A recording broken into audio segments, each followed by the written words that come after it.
A little before our story begins, allow me to catch you up to speed on the little game I organized for everyone during the month of February. Some of you may be aware that there was a lot of puzzles and seemingly randomly mysterious posts on my differing socials. My first post was with my original model teaser.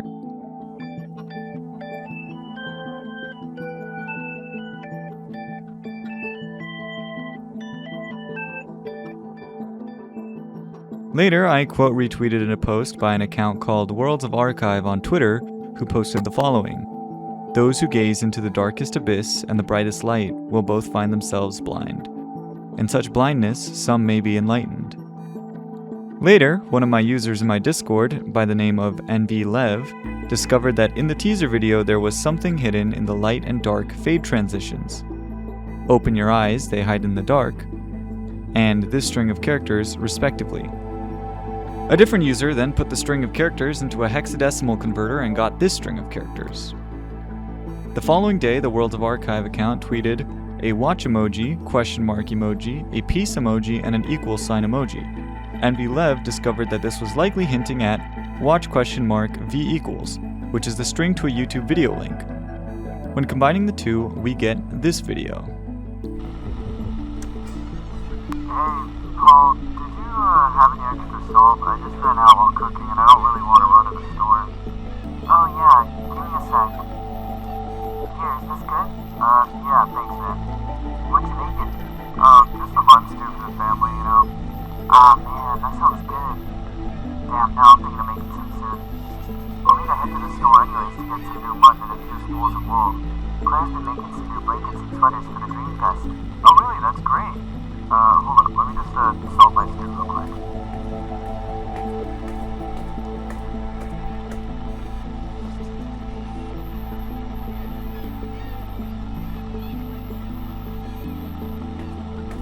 Alright, yeah, I think it's gonna be a pretty fun year. I heard Mayor Bell had some big plans for this year's parade.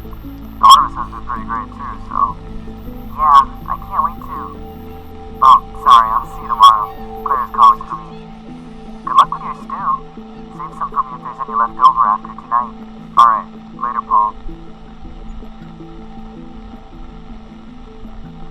Now, this video had two more layers to it. Someone suspected a Morse code cipher hidden in the audio, but it ended up being a spectrogram which looked like this. And in the description of the video, we got a link to a Spotify playlist titled Daydream, with the description, one line. The playlist also had a thumbnail which contained a few 3-digit numbers. Worlds of Archive then posted this crime report with a footnote explaining how no crimes occurred past the 26th of any month. The account then posted a complaint about the crimes being misordered and would have to be reorganized. A user discovered that if they put a number line of 26 days and overlap it with the 26 letters of the alphabet, they could chart out the number of crimes. If they marked a crime to a letter on the alphabet by matching the date and the number of people killed and also ordered it from January to December, they got a message, reply with happy. After this was discovered, the World of Archive account posted this strange image. We will come back to this. 2 other tidbits of lore were released as simple images without any puzzles, and they read as the following.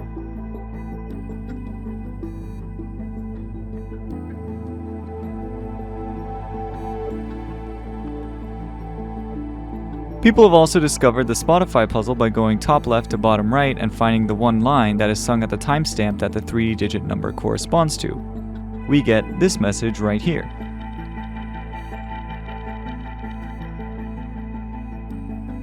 NVLev then notices the hidden ACTG in the image of the squares that the World of Archive posted earlier. This matches with the DNA bases and was deciphered to this message. There's one more post from Worlds of Archive which was a jigsaw puzzle which apparently was a pain in the ass to solve, but gave us a message that likely says this.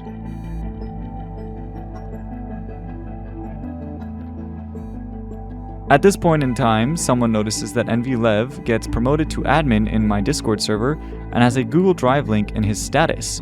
When click on the link, we are given to a folder with these 4 images and a password-locked PDF. Another user noticed that I was reposting a lot of art onto Blue Sky in the beginning of the month and found the following message hidden in the 4 respective art pieces that the hints corresponded to.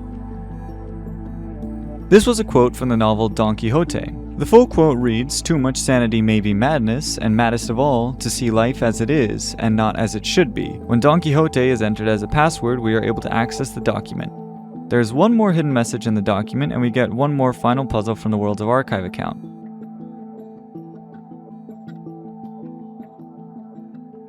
When that image is adjusted, we can see a castle hidden in the field. Now this concludes the ARG. Now this is a disclaimer and content warning for what may be included in the lore video. Another warning, although stylized and mostly described, there is a few sensitive topics pertaining to violence and bodily harm, as well as other topics that might be disturbing to some. I also want to disclaim that I did almost everything in this project, and it was my first experience doing so. First time writing, doing backgrounds, sound design, voice acting, etc, etc. It is quite amateur, so I ask for your understanding if the quality is lacking, and I appreciate your support.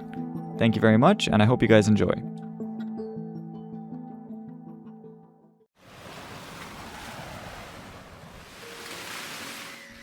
A soft blue blankets the bed of gold where a lone lady lays before slowly rising.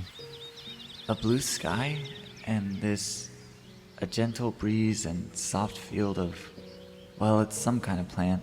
The lady stands and shakes the grain and grass out of her dark hair as she basks in the glow of the sun which colors the land with gold. The grass and grain around her ripples and waves to the ebb of the wind. I did it. I actually made it to another world. If you roll a die for long enough, you're bound to see the number you're looking for. Even if they lie and spread false rumors, I suppose not all of those codgers are malicious. No. They're all the same. The council members and the elders at home. Bunch of sticklers. These gods, man. Nah, I guess some of them are nice. I'll have to thank that poor god in the next decade or so's meeting. His rumor ended up true after all.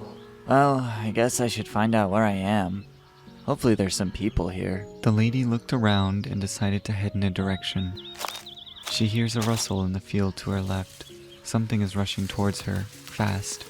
As the sound of hoofs and crushed grass got closer, the field parted. Grains were pushed apart to make room for the pink cloud which quickly entered the lady's view. However, she did not panic. The lady reached her hand out to the air in front of her as the space around her palm distorted. An elegant silver sword materialized from the specks of light and distorted space, which caused the air to look mercurial. The lady raised her sword in a defensive stance. Wait, hey! What do you think you're doing, lady? A boy ran out behind the pink cloud with his hands grasping his knees as he panted, catching his breath. The boy looked up at the lady with relief, but also a hint of frustration. His blonde hair was messy and had bits of grain in it. He looked average and wore a simple white shirt and trousers. Oh, it's a person! I really hit the jackpot! I'll definitely repay that ragged-looking god the next time I see him. Let's dedicate a small shrine to him. I'm sorry if I scared you. I wasn't gonna hurt it. I was just trying to redirect its charge, I swear. Is it your pet or familiar? Pet? I mean, I guess you could say that. It's one of my lullaby sheep who got startled by the siren and ran off. Well, thank Lullaby he's okay. The boy closed his eyes and made some sort of gesture with his hands. The lullaby? God of this land and lullaby sheep? It could be a sacred animal. It's a good thing I'm not a blindly violent person. Could have offended the local god on my first day here. Well, I'm sorry I misunderstood, madam. You can just call me Anna. And yourself? My name's Leno. I'm a shepherd. Leno extends his hand and Anna returns the gesture. Oh, I guess they do handshakes here too. Leno pats the soft woolly body of the sheep as he begins leading it in the direction he came from. Anna follows along. Here, I'll take this side to make sure he doesn't run again. Thanks again for helping. Are you sure it's okay for you to take time for this? Yeah, don't worry about it. I'm headed to see my friends anyways. Oh, cool. Do they live in Nemel too? Yes. Ah, great. I live right outside town, so it'll be the same way. But why were you all the way out here? Well, the field, the breeze, and the sun just all felt perfect to lay down on. I just like to close my eyes and think. Yeah, that's fair. The Yun fields are a great place for day napping. Say, where'd that sword you had go? Ah, shit. Did the people here know about soul scribes? What if they hate them? Anna reached into her coat and resummoned the decorated short sword out of his view. I keep it in my coat. It's short enough to conceal. Whoa, it's beautiful. Are you a soul scribe or a wealthy official working for Bell? Bell? I really don't know enough about this place. In the worst case, Leno seems to be of low status and pretty weak. If I slip up and he wants a fight, I'll be fine. Bell? Is he a powerful soul scribe? Leno tensed up immediately and quickly turned to face Anna. You know Nemel, but not Mayor Bell? Who are you? Where are you from? Whatever. If this doesn't work, I'll just knock him out and find everything myself. I'm just a curious wanderer and sightseer. I woke up in that field with most of my memories scrambled, and then I saw you and decided to lie to get to some town and find out where I was. I didn't know if I could trust you. I really mean no harm. Leno loosened up a bit as he scrutinized Anna again. He knew that if he were to try and fight a soul scribe, he would only be found as a corpse somewhere later on. I guess if you wanted to, I'd be dead already. You swear to the lullaby you don't harbor evil? I swear, but I don't know anything about this lullaby you speak of. What? You don't even know about the lullaby? Utterly baffled, Leno's disbelief in what Anna just stated paradoxically strengthened his belief that Anna truly didn't remember anything. Well, there's no way someone could lie about not knowing the lullaby. This doesn't mean I fully trust you, by the way. I just don't know what the rules for this situation are, so I'm gonna take it to Mayor Bell. Don't even think about running or hurting me either. The mayor will definitely find you and the lullaby will curse you with horrific nightmares. That doesn't sound too bad. Alright, I'll follow you then. I'm sure the mayor can help me. Leno's face lit up as he grinned with pride, like a kid bragging about his parents. Well, of course. There's nothing that Mayor Bell can't do. He single-handedly founded Nemel and saved everyone countless times. We all turn to him when something new happens. He truly is kind and powerful enough to be called an angel. Angel? Does he mean that literally? Well, it seems like the people deeply trust this Mayor Bell guy. He sounds amiable enough to talk things out. I see. Oh, do you have any close family you want to see before we see Bell? Maybe they have your information? Well, if you remember them at least. No. None close, or that matter. Oh, I see. Well, I'm sure they're all worried anyways.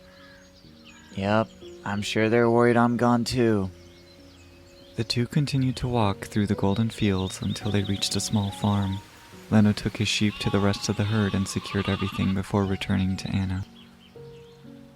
An ornate sword. A beautiful and ornate sword that you wield as your most reliable protector.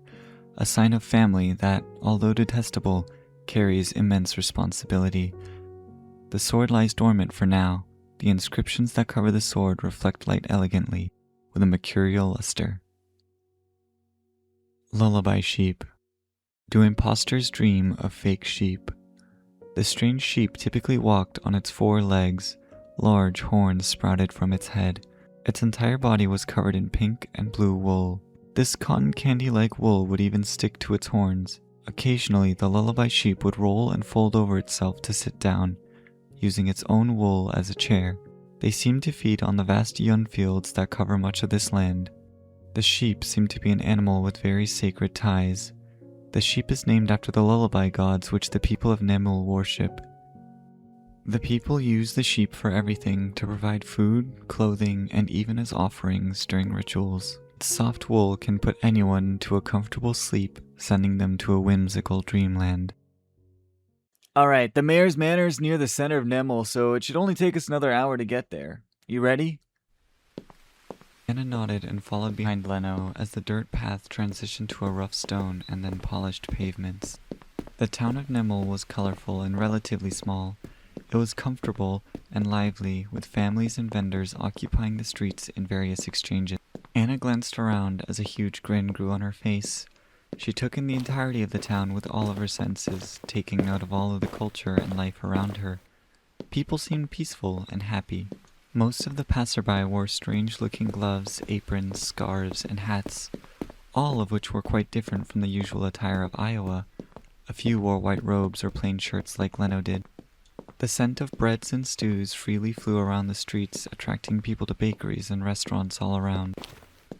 Anna's mouth salivated, imagining the delicacies this foreign place had to offer. The pair continued walking through the winding stone streets, passing bookstores, churches, market stalls, inns, and all sorts of establishments. Countless lists or flyers were posted around walls, benches, and lampposts around town. They all seemed to be titled as rules, laws, or regulations and such. They finally stopped in front of a luxurious and opulent manor which even overshadowed the various cathedrals and churches that they passed by. Wow, this Bell guy is either a narcissist or really honored by the townspeople. Yeah, gods don't live in their churches, but isn't it still blasphemous for a mayor to live in a more extravagant manner than the largest cathedral or shrine we passed by? Even if he was a literal angel, surely he would live more modestly. Unless the god he serves isn't actually the lullaby that the townspeople believe in, then why are they associated together? Anna shook off her speculation and just decided to find out through directly meeting him. As the two approached the gates, a well-dressed butler stepped forward. Excuse me, you must be aware that the mayor has scheduled visits and all citizens must send in their official requests to arrange a meeting. Mayor Bell has no appointments today, so please be off. Sir, I'm familiar with Article 13, Rule 25. However, I have a situation under Article 13, Rule 31. According to the mayor's rules, 31 takes priority over 25. The butler adjusted his glasses and scrutinized the pair. Very well. Please follow me. The gates opened and the butler led the two through a beautiful garden. Controlled colors bloomed everywhere, accompanied by dozens of attendants fixing up the arrangement of plant life. The butler opened the double doors leading to the main building as the three walked into a spacious hall. Several more servants bowed upon seeing the butler and the guests before returning to their work. The mayor must be quite wealthy and powerful to afford all these servants. Wealthy and powerful he is indeed, however he doesn't need to afford anything. All of us build and work for the mayor in gratitude for the kindness and safety he has granted us. The butler stopped in front of a door and knocked. Mayor Bell, you have two guests that are here under Article 13, Rule 31. The door opened to a large office full of pillows, drapings, and blankets. A tall figure sat in a plush chair that stood between a grand window and a large desk. His purple skin, golden hair, and white suit radiated royalty. A bright and inviting smile rested atop his perfectly chiseled face. His skin glowed and was unblemished. Similarly, his white suit was so crisp and spotless, it looked like it was folded out of paper. Hello, welcome on in. Would you guys like some tea or coffee? He extended his hand over his desk and waited for Leno and Anna to walk over and shake his hand. Mayor? More like tycoon. Just looking at him for more than 3 seconds is gonna blind me. I don't know if it's because of his smile, his suit, or the fact that he's standing in front of a large window. I'm almost tempted to manifest my archive just to dim my vision. Tea is fine, thank you. Alright, tea will be then. He snaps and the butler returns. Please get our guests some tea and some yun brew for me too. The butler bows and leaves immediately. So I assume you're our anomaly, am I right, miss? Anomaly? Yes, I suppose so. I suddenly woke up this morning in the Yun fields and met Shepherd Leno over there. I don't know where this is or how I got here. Mr. Leno, was it? You've done a wonderful job as an upstanding and law-abiding citizen. You may return and I will grant you a new rule to follow tonight. Leno's eyes widened, unable to contain his gratitude as he bowed several times, repeatedly thanking the mayor. He bowed once more formally and once again to Anna before exiting. Rules as a reward? Huh? Who the hell wants rules? It seems like this town revolves around rules. Damn. What a nightmare. I was really hoping this place would be different. Well, no one said I had to follow them. Sir Bell. Call me Bell. Don't worry about the formalities. So you really don't remember anything at all, correct? Yes. Other than my name and a few things related to my soul, I'm left with a big gap in information. Oh well. I'm sorry for your complication. I hope you're able to recover your memories soon. Do you have any accommodations? No, I don't believe so, but I'm sure I can manage. No, don't worry. I could never leave a guest so vulnerable like that. Here, take this. Bell extends his hand towards Anna with a marble plaque. The plaque has gold gilding and engravings revealing the purple stone under the layer of white. The name Bell is engraved. Just show this to anyone and they will provide you with the most necessities. Everyone will recognize it, just try not to abuse it, okay? Thanks. I have skills in investigation and record keeping. Let me know if you find a place where I can work. I don't want to burden you or take advantage of your goodwill forever, you know? Will do. Let me know if you need anything or remember anything. Just show the plaque to my butler and he will let you in. Don't worry about working and just rest for a while. Anna bows and thanks Bell again before leaving. Bell's plaque. A gorgeous marble plaque that feels smooth to the touch. The cold, smooth stone's texture is broken up by grooves, golden gilding, and cracks which reveal a lustrous purple stone. It was given to me by Mayor Bell himself as a way for me to pay for the things I need and get around town while I settled in. Anna walks around town some more before stopping in front of a well-lit restaurant. She enters and shows the plaque to the hostess and is guided to a table. Anna looks at the menu. She decides to have some warm mutton stew. After eating, she walks around some more and enters a bookstore. She purchases a few books using the plaque before checking into an inn. Let's see. Although the scenery and life on this book is different from Iowa, time still passes the same. The technology is simpler, but everything is much warmer. This land is called the Backdrop. People live above ground, and the sky and weather is calm and gentle. In Iowa, everyone lives underground and forages for different stones and mushrooms because the weather on the surface is harsh and inhospitable. Even I'd have a hard time staying on the surface too long. I mean, mostly because there's nothing to see or do, but anyways, soul scribes seem to be common knowledge here. Well, I knew soul scribes existed everywhere due to the sheer number of gods at those meetings in Hestia. I don't know if I can classify Hestia as a book or a phenomena, but I think I'm gonna lean towards book. If so, Backdrop will be the third world I've been to. There's probably only a few other beings who've been to that many different books. This place also seems to have at least 4 gods. The lullaby that the people believe in is a trio of dream gods, and Bell being an angel is technically also a god. He seems to be well respected and generous in gifting rules.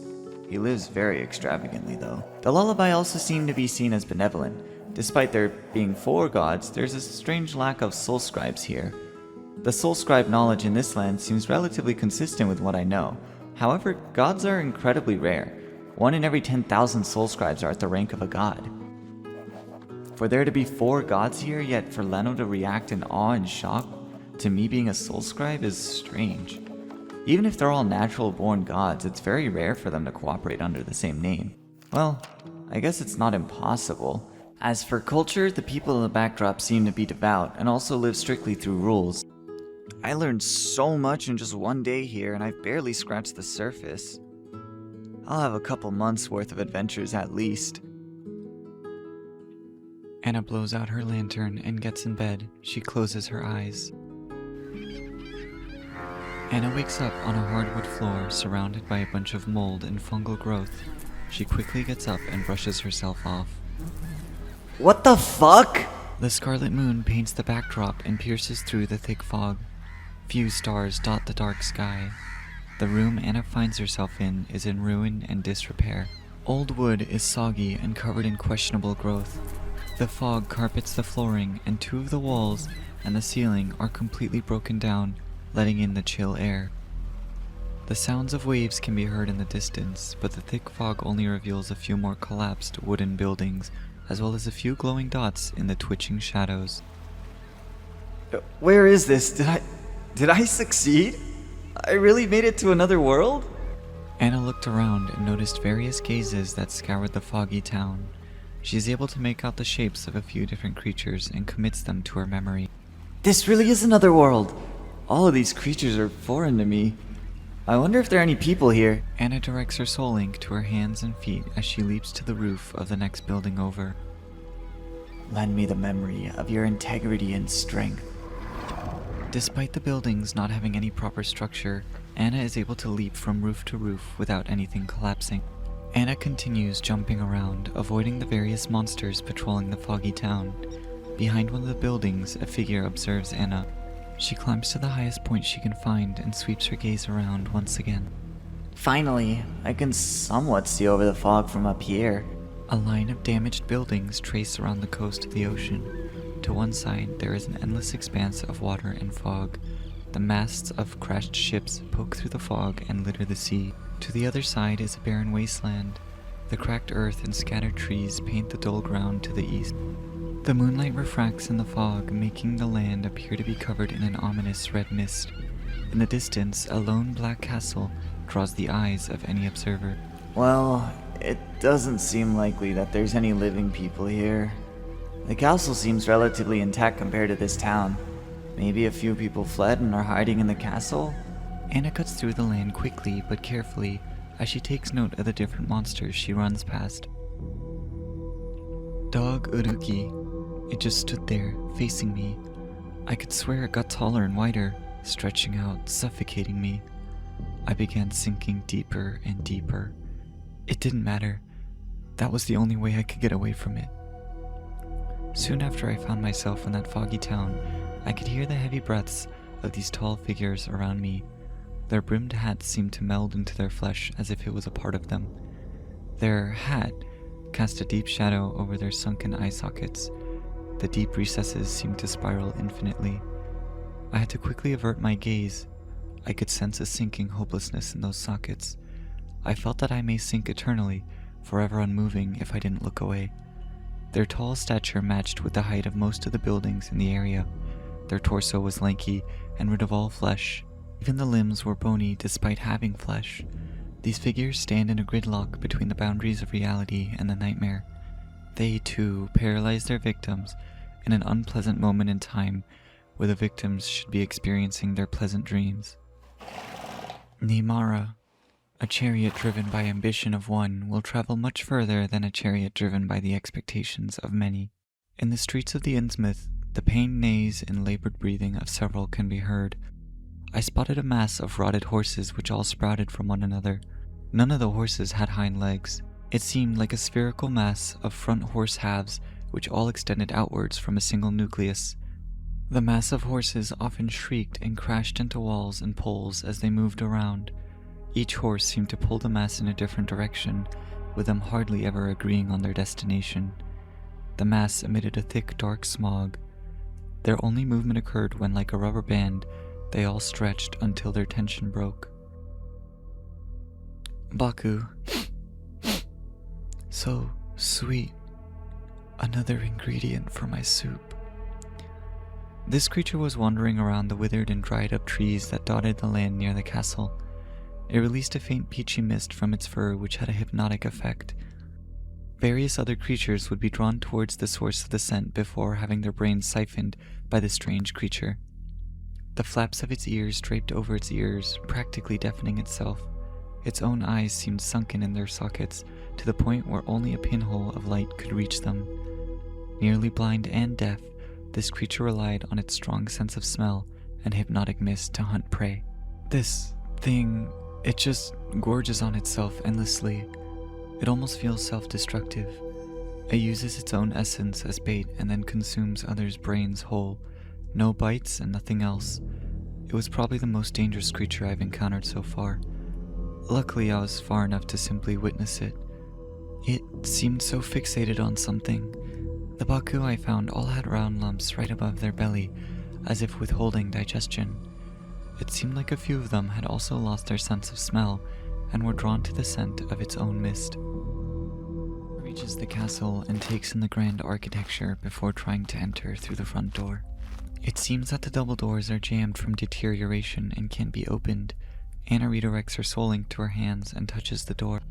As soon as her hands touch the door, it smoothly slides open as if it were brand new. The inside of the castle is also in ruin, but it's much better than the town. Maybe there could be survivors here. The castle hall was grand with a red carpet centering it, leading up to a large staircase to a second floor. 2 rows of stone coffins line the carpet. Bookshelves litter the hall. This fount of knowledge provokes Anna's curiosity as she drifts towards the first bookshelf she sees. As she approaches the bookshelf, she notices several tantalizing titles. Meteorology and the History of the Gravitational Storms, Fear and Bliss, An Ace of Supreme Art, Hestia, The Structure of the Library? Just these 3 books alone seem to hold divine secrets, so their titles are anything to go by. Could this castle actually hold the secrets of the library? Anna took a few books and sat down at a nearby table after scanning the hall again. The red moon illuminated the sky in a sanguine hue as its bloody rays hit the hall through the holes in the ceiling. This unsettling atmosphere didn't bother Anna too much. Meteorology and the History of the Gravitational Storms.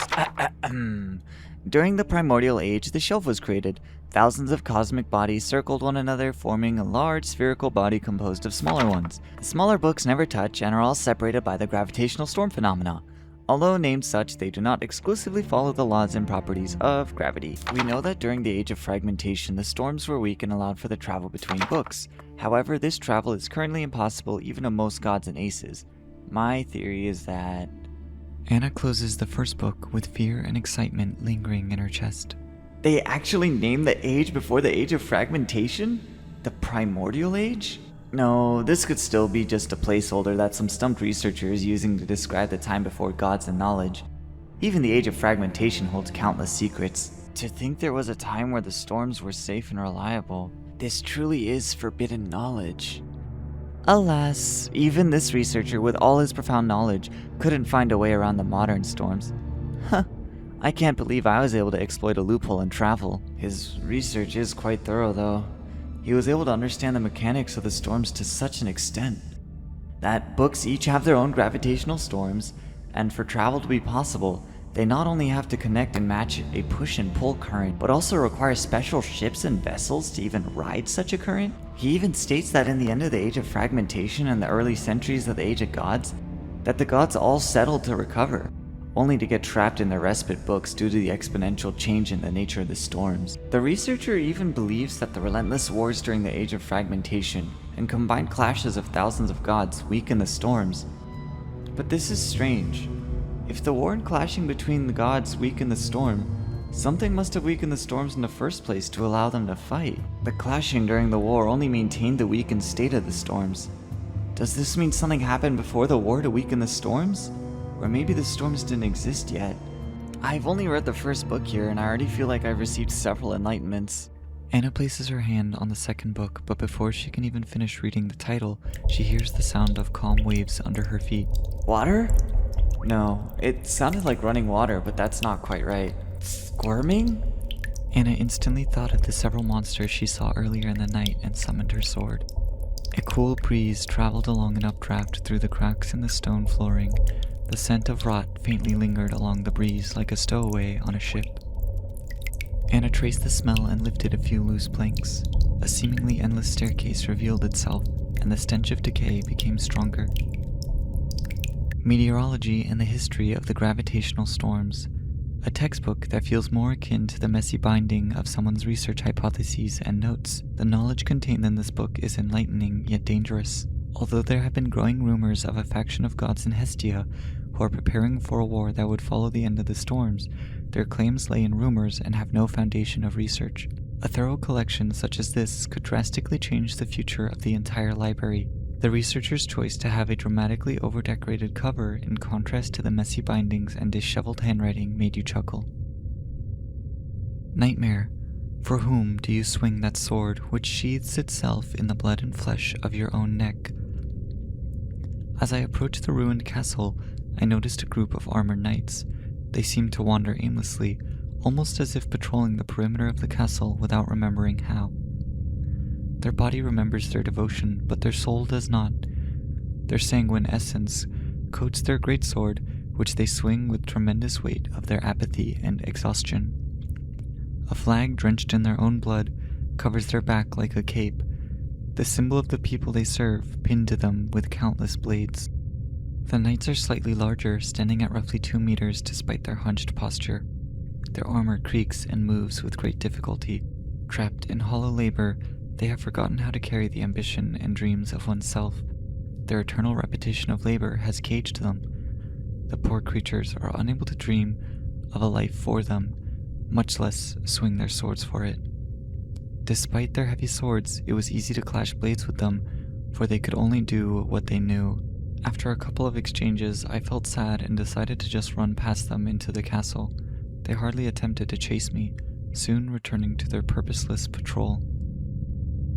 As Anna descended down the staircase, she adjusted to the rotting smell. She thought about using her art to return a nose to the memory of a meal she liked, but decided against it to have all of her senses active.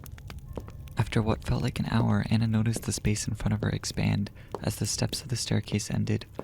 Cold stone walls were only illuminated by a few torches and candles with scarlet flames that danced like ballerinas. Behind steel bars, a grotesque sculpture of corpses sprawled upon the wall. Dozens of corpses were fused and molded together like clay, making it hard to distinguish where one body starts and ends. Oh my, is Are they alive? Sweat trickled down Anna's forehead. She felt that if she looked at the mass of flesh any longer, she'd break down into madness and possibly join the collective of bodies. When she turned away, her eyes fell on a strange mural engraved into the smooth wall of the stone next to the staircase. The primordial truth. The mural depicts an incomprehensible and shifting form. Despite this still being a mural, the shape of the being is ever-changing, as if to prevent her from fixating on its appearance for longer than a second. The caption engraved on the bottom of the mural says, "The birth of everything and the death of the primordial librarian." The shifting figure looks more and more pained by the second until finally cracks appear and shatter the figure. The next part of this mural depicts the shards turning into various beings. The different beings have an inexplicable greed in their eyes as they obsessively start to kill and eat each other. Flame and blood paint the end of the mural with a scene of sanguine violence. This! Anna falls to the floor as she catches her breath, clutching at her head in pain. She feels compelled to gouge her eyes out to prevent herself from ever seeing such a blasphemous sight again. A mural depicting the primordial age? And the secrets of the age of fragmentation? No wonder there was so much secrecy surrounding the age of fragmentation. The elder gods were hiding the truth in a veil of ignorance. Perhaps if such knowledge were to become known by newly ascended gods, the world would end. The ancient and original god, the librarian, actually went mad and shattered into millions of individual gods. They all participated in a great war to devour each other with the prospect of replacing the librarian and becoming the new ruler of reality? Anna repeated the process of swapping around her memories until she was able to safely stand up again and process the contents of the mural. The old gods must have all come to an agreement or contract of some sort to never reveal the history of the age of fragmentation. If new gods realize they can kill each other to absorb power from one another, then it's likely that another period of bloodshed would occur again. No, that's not entirely right either. The storms are already preventing such a war. Could this mean the elder gods are preparing for or predicting an event where the storms weaken again? If this happens and suddenly the entire shelf opens up to travel, then it's likely that the stronger gods would take advantage of the weaker gods and wars would break out. Are the elder gods hiding the information for a monopoly in the event of weak storms?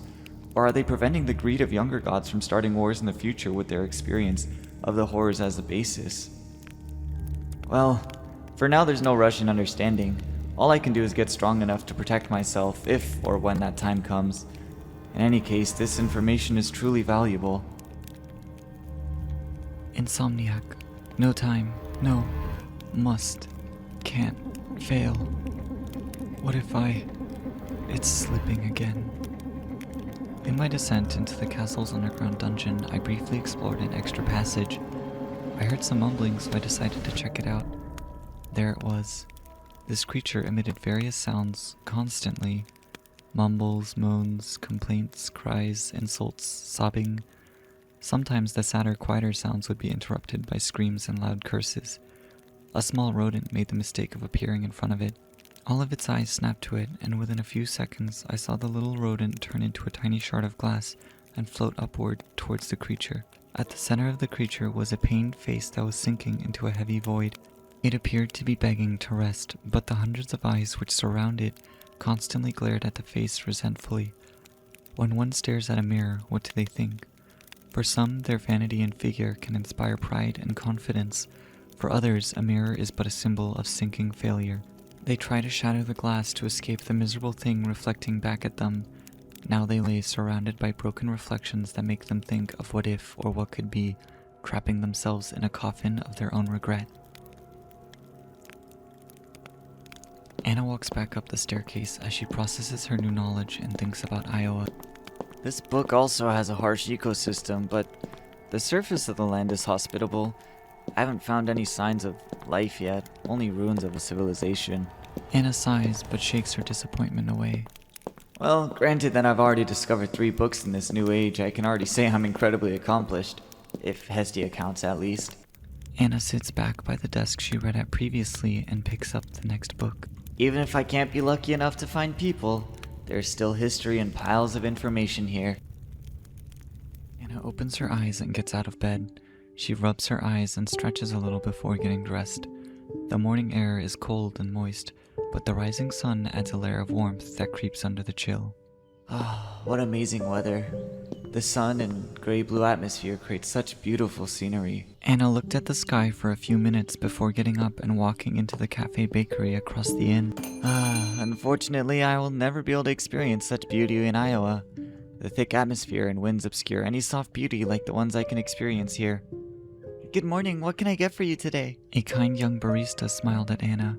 Her attire was also simple like Leno's, plain shirt and trousers and an apron with little to no details.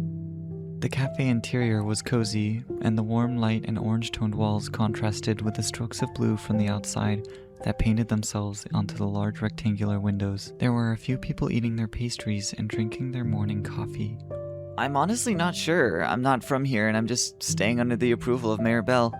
Would it be alright if I get a few of your recommendations and a warm local tea to go? Of course, Mayor Bell loves his pastries and often orders from us. Would you like to try a few of his favorites? Sure, but feel free to mix in yours as well. I wish to experience a broad selection.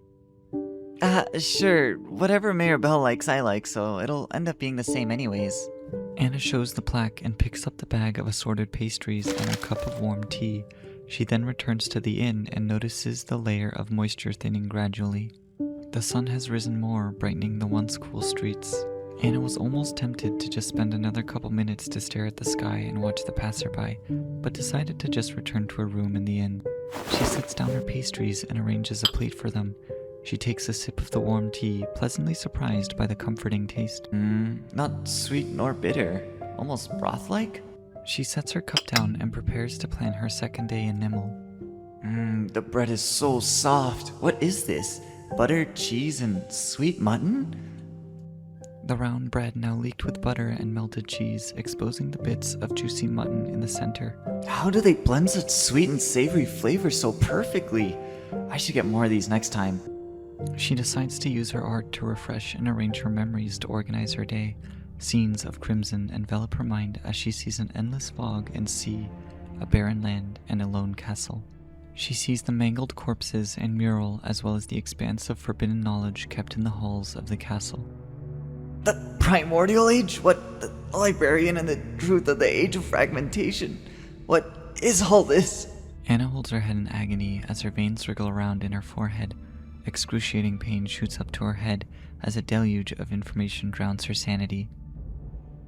She quickly uses her powers to rearrange and seal and unseal memories slowly. After calming down, she organizes her thoughts once again.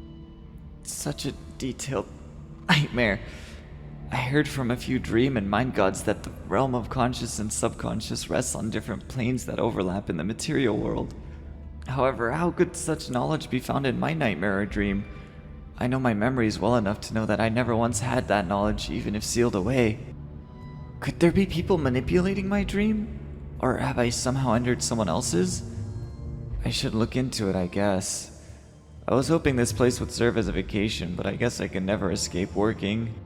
Anna makes her way out of the inn and starts making her way through the streets and market on the way to Bell's Manor.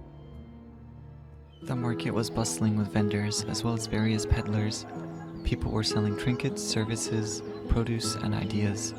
There were various preachers spreading the word of the lullaby, with several people stopping by to listen. Smoke billowed from buildings, some from restaurants, others from blacksmiths and various other manufacturers. An eccentric voice pierced through the various conversations.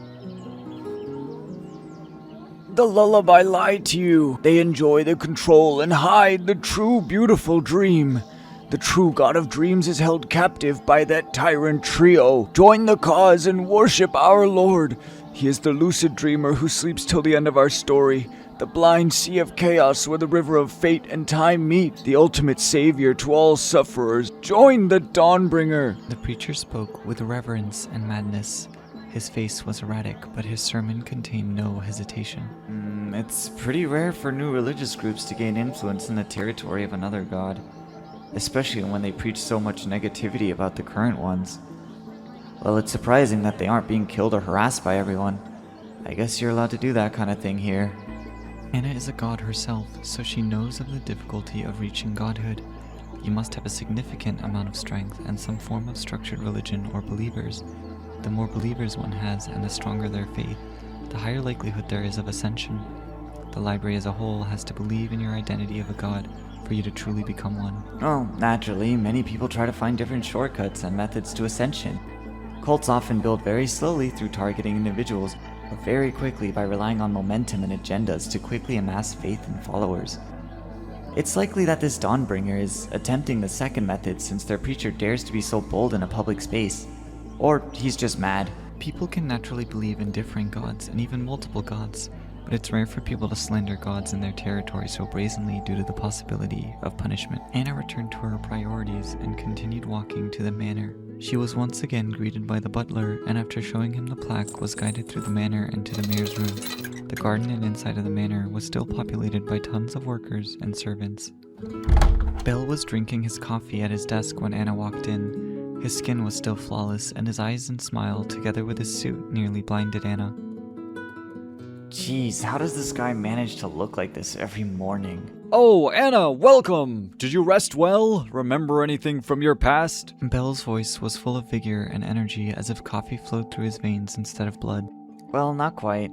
I felt rested when waking up, but as you can guess, I am a soul scribe like yourself. Due to my abilities, I'm able to remember my dreams and analyze them. However, the dream I had last night was strange. It was incredibly vivid and contained many things that were foreign to me. Naturally, I just don't mean in the typical surreal sense of dreams, but my dream analysis told me the dream wasn't just my own. I suspect I might have entered someone else's dream. Yeah, there's no way I'm trusting this guy with any crazy secrets or information about the castle. No soul scribe would ever reveal real details of their art, so he probably won't trust me either. But that's fine. The elders often said that a sheathed weapon can be more dangerous than a drawn one. Right, I forgot to warn you. I apologize. The nightmare is something everyone who lives on the backdrop experiences. We all have adapted around it and got used to the horror of the nightmare. We believe it to be some sort of tax or sacrifice. In exchange for protecting and maintaining the peaceful daily lives during our waking moments, the lullaby has us experience the same nightmare every night. I see. A tax. Well, how do you all know about the nightmare? I was only able to remember it due to my art. I can't imagine someone without similar specialties, or much less regular citizens, to be able to remember such a thing. It's harder to imagine that the people could also get accustomed to such a thing and continue living peacefully. You don't have to be so on edge, you know? I understand your suspicion and tension being in a foreign land. I too wandered here long ago, so you don't have to lie about having memory problems. Other people might have a hard time grasping such truths, but you can speak comfortably around me. As for how other people and I know, the nightmare's effect on our memory weakens after roughly a week. You can ask any of the other citizens for their experiences as well. I'm sure they can answer your second question too. He wandered here too? So I'm not the first. And this... He really hates doing things himself, huh? Well, I guess I'll ask around town. Oh, did you also get here through the rumor that was spread in Hestia? Yes, quite a while ago, some god was selling information to dream gods, describing a land that could help strengthen their powers. Me and a few others arrived here, as you can probably guess from the lullaby and my position of an angel. I suppose that fellow is still selling this secret to new dream gods given how you got here too, right? Unless you were just hesitant for a few centuries. Yeah, I had other problems at the time and didn't know if I could trust his info, you know? I guess I'll keep up this identity of an old dream god who only recently attempted to wander here. If I expose myself as a newer god, I might get looked down upon or taken advantage of. Those oldies respect each other and bully newly ascended gods. Poor lil me. Bell smiled wider and chuckled again while shaking Anna's hand. Yes, how wonderful to meet another old god of dreams. This truly is something worth celebrating. Don't feel pressured to find work or pay expenses here. After all, we're just here to get stronger. The mortals here are quite lucky to have us as well. I'm sure they'd be happy to help. Just don't go around claiming to be a dream god. It'd be better to slowly cement your position here, especially since there's that crazy Dawnbringer cult popping up, and I wouldn't want people to mistake you as one of those nut jobs.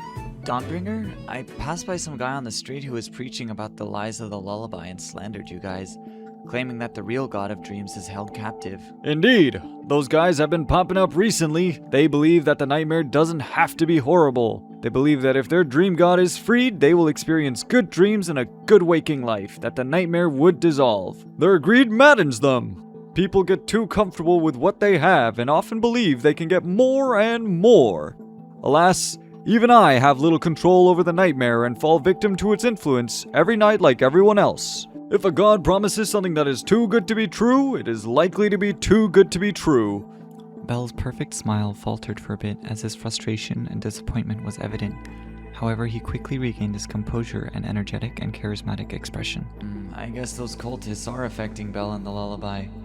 For now, let's just see how the regular citizens adapted to the dream. Alright, thanks, Mayor Bell. Good luck in your day in dealing with the Dawnbringer. Of course! I will always be here if you need anything else. Also, be careful around those Dawnbringer members. There have been a few cases of them acting weird recently, so security has tightened. Silencing them aggressively could inversely cause people to become suspicious and could strengthen the cause of the Dawnbringer. The townspeople already view Bell and the lullaby in a positive light. Their daily life is already peaceful and people don't seem too concerned with the nightmare. As long as Bell and the lullaby continue their activities and treat the Dawnbringer as non-threatening, people will have little reason for their faith to change. The Dawnbringer currently just seems like a group of crazy people who slander the gods who protect their peace. Thanks. Anna bows and exits the room before being escorted out of the manor by the butler. Sir, Mayor Bell told me about the nightmare that affects this place. I don't get how you all go about your life so peacefully. Is it just so normal to you all? Butler smiles kindly and even chuckles a little. No, I don't think any of us could have ever become accustomed to the fear that the nightmare brings. We are only able to enjoy our life and sleep peacefully thanks to the efforts of Mayor Bell. Mayor Bell? What did he do exactly? Reassure you guys with his smile?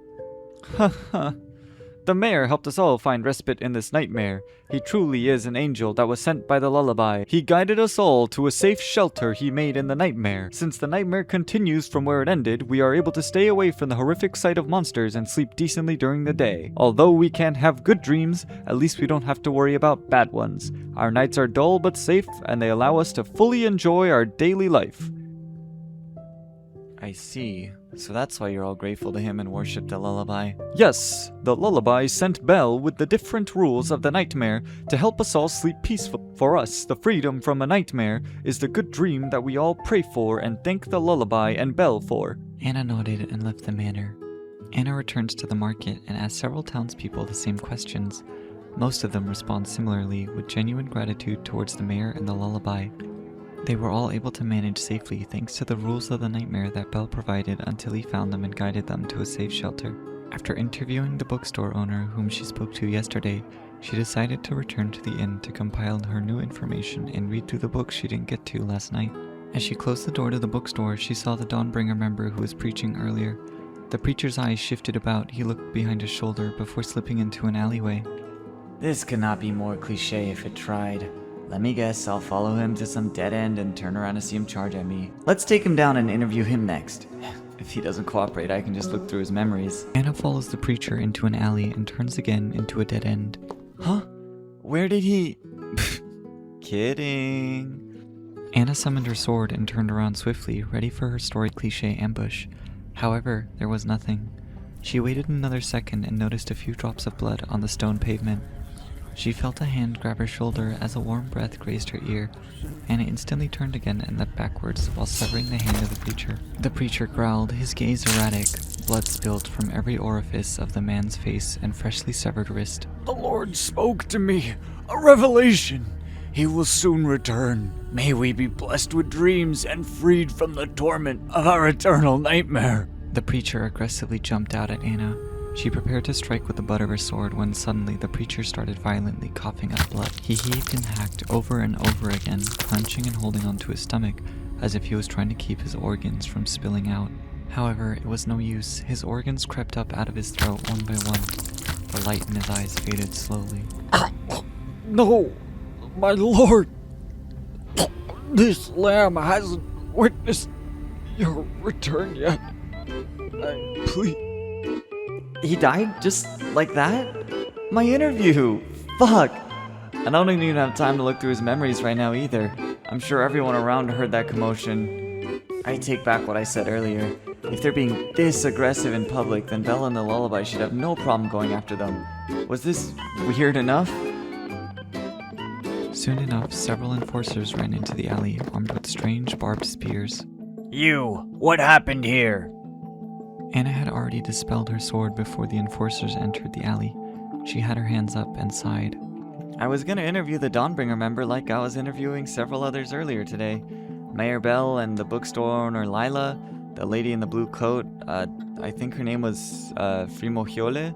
They can verify my claim. There's a few others. Oh, and I have the mayor's plaque in my coat. Anyway, after I turned the corner into the alley to follow him, I was suddenly ambushed by the cult member. He suddenly lunged at me and then keeled over and coughed up his blood and organs before passing away on the road. Oh, and I took his hand as he jumped at me. Someone verify the claims. I'll verify the plaque. Ma'am, keep your hands up and don't move. The enforcer verified the plaque before lowering his rifle. Alright, you're all clear. I apologize for offending you. Even though you're Mayor Bell's guest, we have to go through the proper procedures. I hope you understand. No worries, I get it. I don't mind helping you guys with any investigations. Mayor Bell can verify my abilities. I'm sure it would help everyone to find more information of the cult. Alright, we appreciate your help, ma'am. Anna and the enforcers transported the corpse after a few other procedures. At the station, Anna finished filing information of the events. Would it be alright if I inspected the body and some of the samples? I'm a soul scribe with investigative abilities. Upon saying this, some of the enforcers looked at Anna with awe and newfound respect. Yes, of course. However, you will have to be accompanied and monitored. That's alright.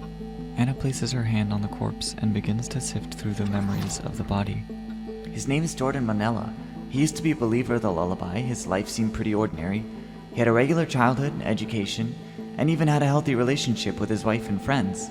He worked as a blacksmith and was one day recognized by Bell for his work. He is invited to meet up with Bell for a commission. The two meet, and that's it? Jordan Manella's memories halt after this.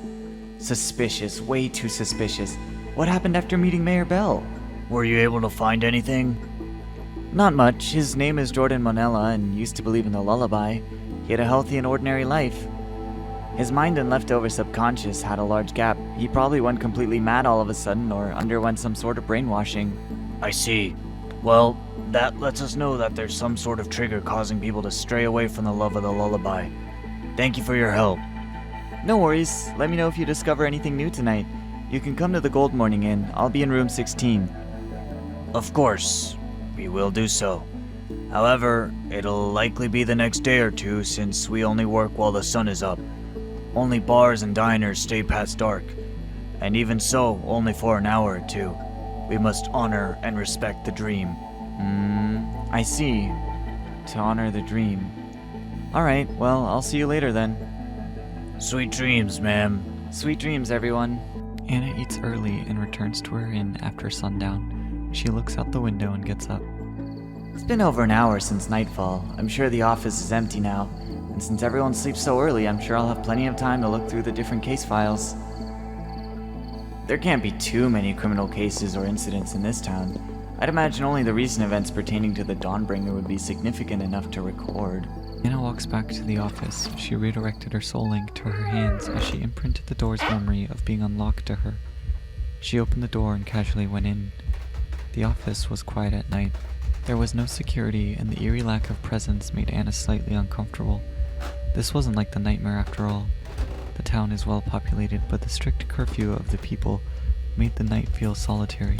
She compiled documents that were related to Dawnbringer incidents and walked to their forensics lab. It was surprisingly not very organized or advanced. The corpses were all kept in the same room, and various samples were stored simply across several desks.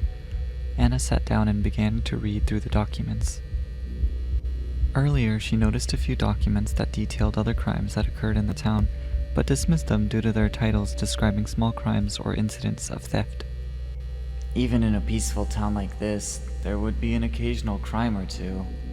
Anna found that most of the documents were relatively clean. There were occasional violent altercations involving the Dawnbringer members, but most were pretty related to intimidation and damage of property rather than murders or assault. Anna concentrated her soul link to her hands and placed her hand over the first document. Blood cells, one of the few samples of blood that can be observed with the marvelous tools in the enforcer's office. The samples were collected for autopsy so the town could also keep track of any potential pathogenic concerns. Anna woke up back at the desk where she was last reading. She stretched her arms and let out a light yawn. Crap, did I fall asleep reading last night? When was the last time I did that? She looked around as if searching for something before sighing. It's a shame there's no tea or snacks here. Accommodations are lacking. Although Anna's constitution allowed her to survive for weeks without food or water, she took great joy in enjoying various delicacies and teas. She collects herself a bit before she sits up straight. It has only been a day here, but she's already experienced a lot. She used her art to recollect her past night and to organize her thoughts and experiences, as well as remember the traits and appearances of the various monsters she observed. Huh? Deja vu? No, not quite. Memories of waking up in a field of grain under a warm sun and soft sky bloomed in her mind. She remembers her encounter with Leno and the interactions with Mayor Bell, as well as the various culture, religion, and other experiences she had in Nemel. She remembered recalling this nightmare and remembered speaking with Bell again, as well as her altercation with the Dawnbringer member. So this is a nightmare created by the book itself? The lullaby and Bell, 4 dream gods, protect the citizens in this nightmare? That must mean they're also somewhere in this wasteland. Everyone mentioned being guided to a safe haven. Why didn't I get that? Is it because of my status as an outsider, or is it because Bell recognized my strength and felt that I wouldn't be affected by the sight of a few terrifying beasts? He did seem lazy enough not to care. Anna recalled the memories of Jordan Monella. Yeah, that mayor is very suspicious. Also, how did I suddenly end up falling asleep in the middle of my reading of the documents? Could it be that there's a book-wide phenomenon that puts everyone asleep at night? That would explain the curfew. The mayor likely told everyone this to prevent people from falling asleep and waking up in the middle of the street or somewhere inconvenient. What a guy. Anna theorized some more but decided to put off the issues of the mayor for now. She still had the documents to analyze when she woke up. Besides, to her, this treasure trove of knowledge that the nightmare was feeding her was more important than anything else. Anna skims through the 2 other books she chose before standing up and walking around. She looks up at the 2nd floor and decides to spend this night exploring the rest of the castle. As she walks around, she organizes her thoughts on what she read. The theory of archives and soul scribes was very interesting. As a god, naturally I'm very familiar with both, but the academic value of this text cannot be undermined. Soul scribes are people who use their soul to inscribe their will and purpose onto reality. They start from numbers and build their way up to becoming a jack, queen, king, god, and ace. Each new rank requiring different degrees of influence and faith from others. It's a lot more complex, with each rank signifying important steps into being recognized by the universe, but whatever. This fear and bliss form is new to me. Aces transforming into the concept of their expression and manipulating reality through merely existing? And another theory about the steps simply being common examples rather than absolute rules? Even though I'm a god, there are still existences who surpass me. Knowledge can often lead to the despair that comes from the feeling of insignificance. The other texts confirm Anna's theory that Hestia was indeed a book and functions as the law of reality. Anna finishes organizing her thoughts and stops in front of a red door. For some reason, Anna felt drawn to the door. Or maybe it was the room behind it. She turned the handle and cautiously opened the door. Somnambulist, if one drifts endlessly, trapped in neglectful dreams, their compass will only lead them to pave a web of their own lies. I was walking around the castle, completely absorbed in the structure and state of it. The knowledge contained in the various books and inscriptions around the castle were so vast, I fell into a reverie. I heard the strange clicking and scuttling in one of the hallways and went to investigate. There I saw a pale man emerging from the darkness. I called out to him. If anyone were to be alive in this nightmare, they would be hiding in the castle. Alas, my hopes were short-lived, and the light of the scarlet moon defined the bulbous shape that puppeteered the pale man. A festering pale abdomen was lined with blistering bulbs of pus. Hair grew from its torso and 8 long legs from the cracks of its exoskeleton. The hair grew thick around its mandibles, almost like a mustache. The long jaws, which once looked like legs, were now visible. Thousands of rocky, flat teeth lined the jaws.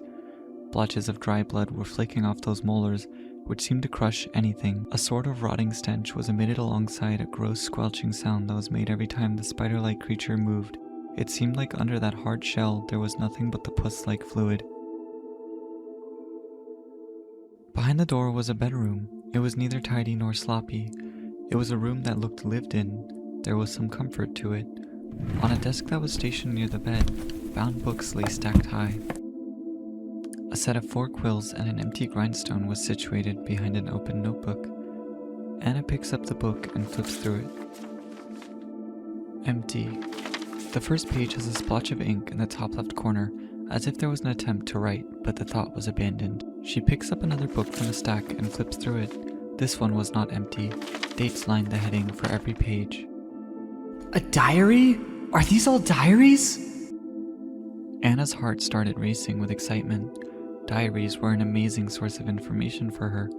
After skimming through the first pages of every book, she organized the diaries chronologically. Weird. There's a major gap of a few centuries between the 2 sets of diaries.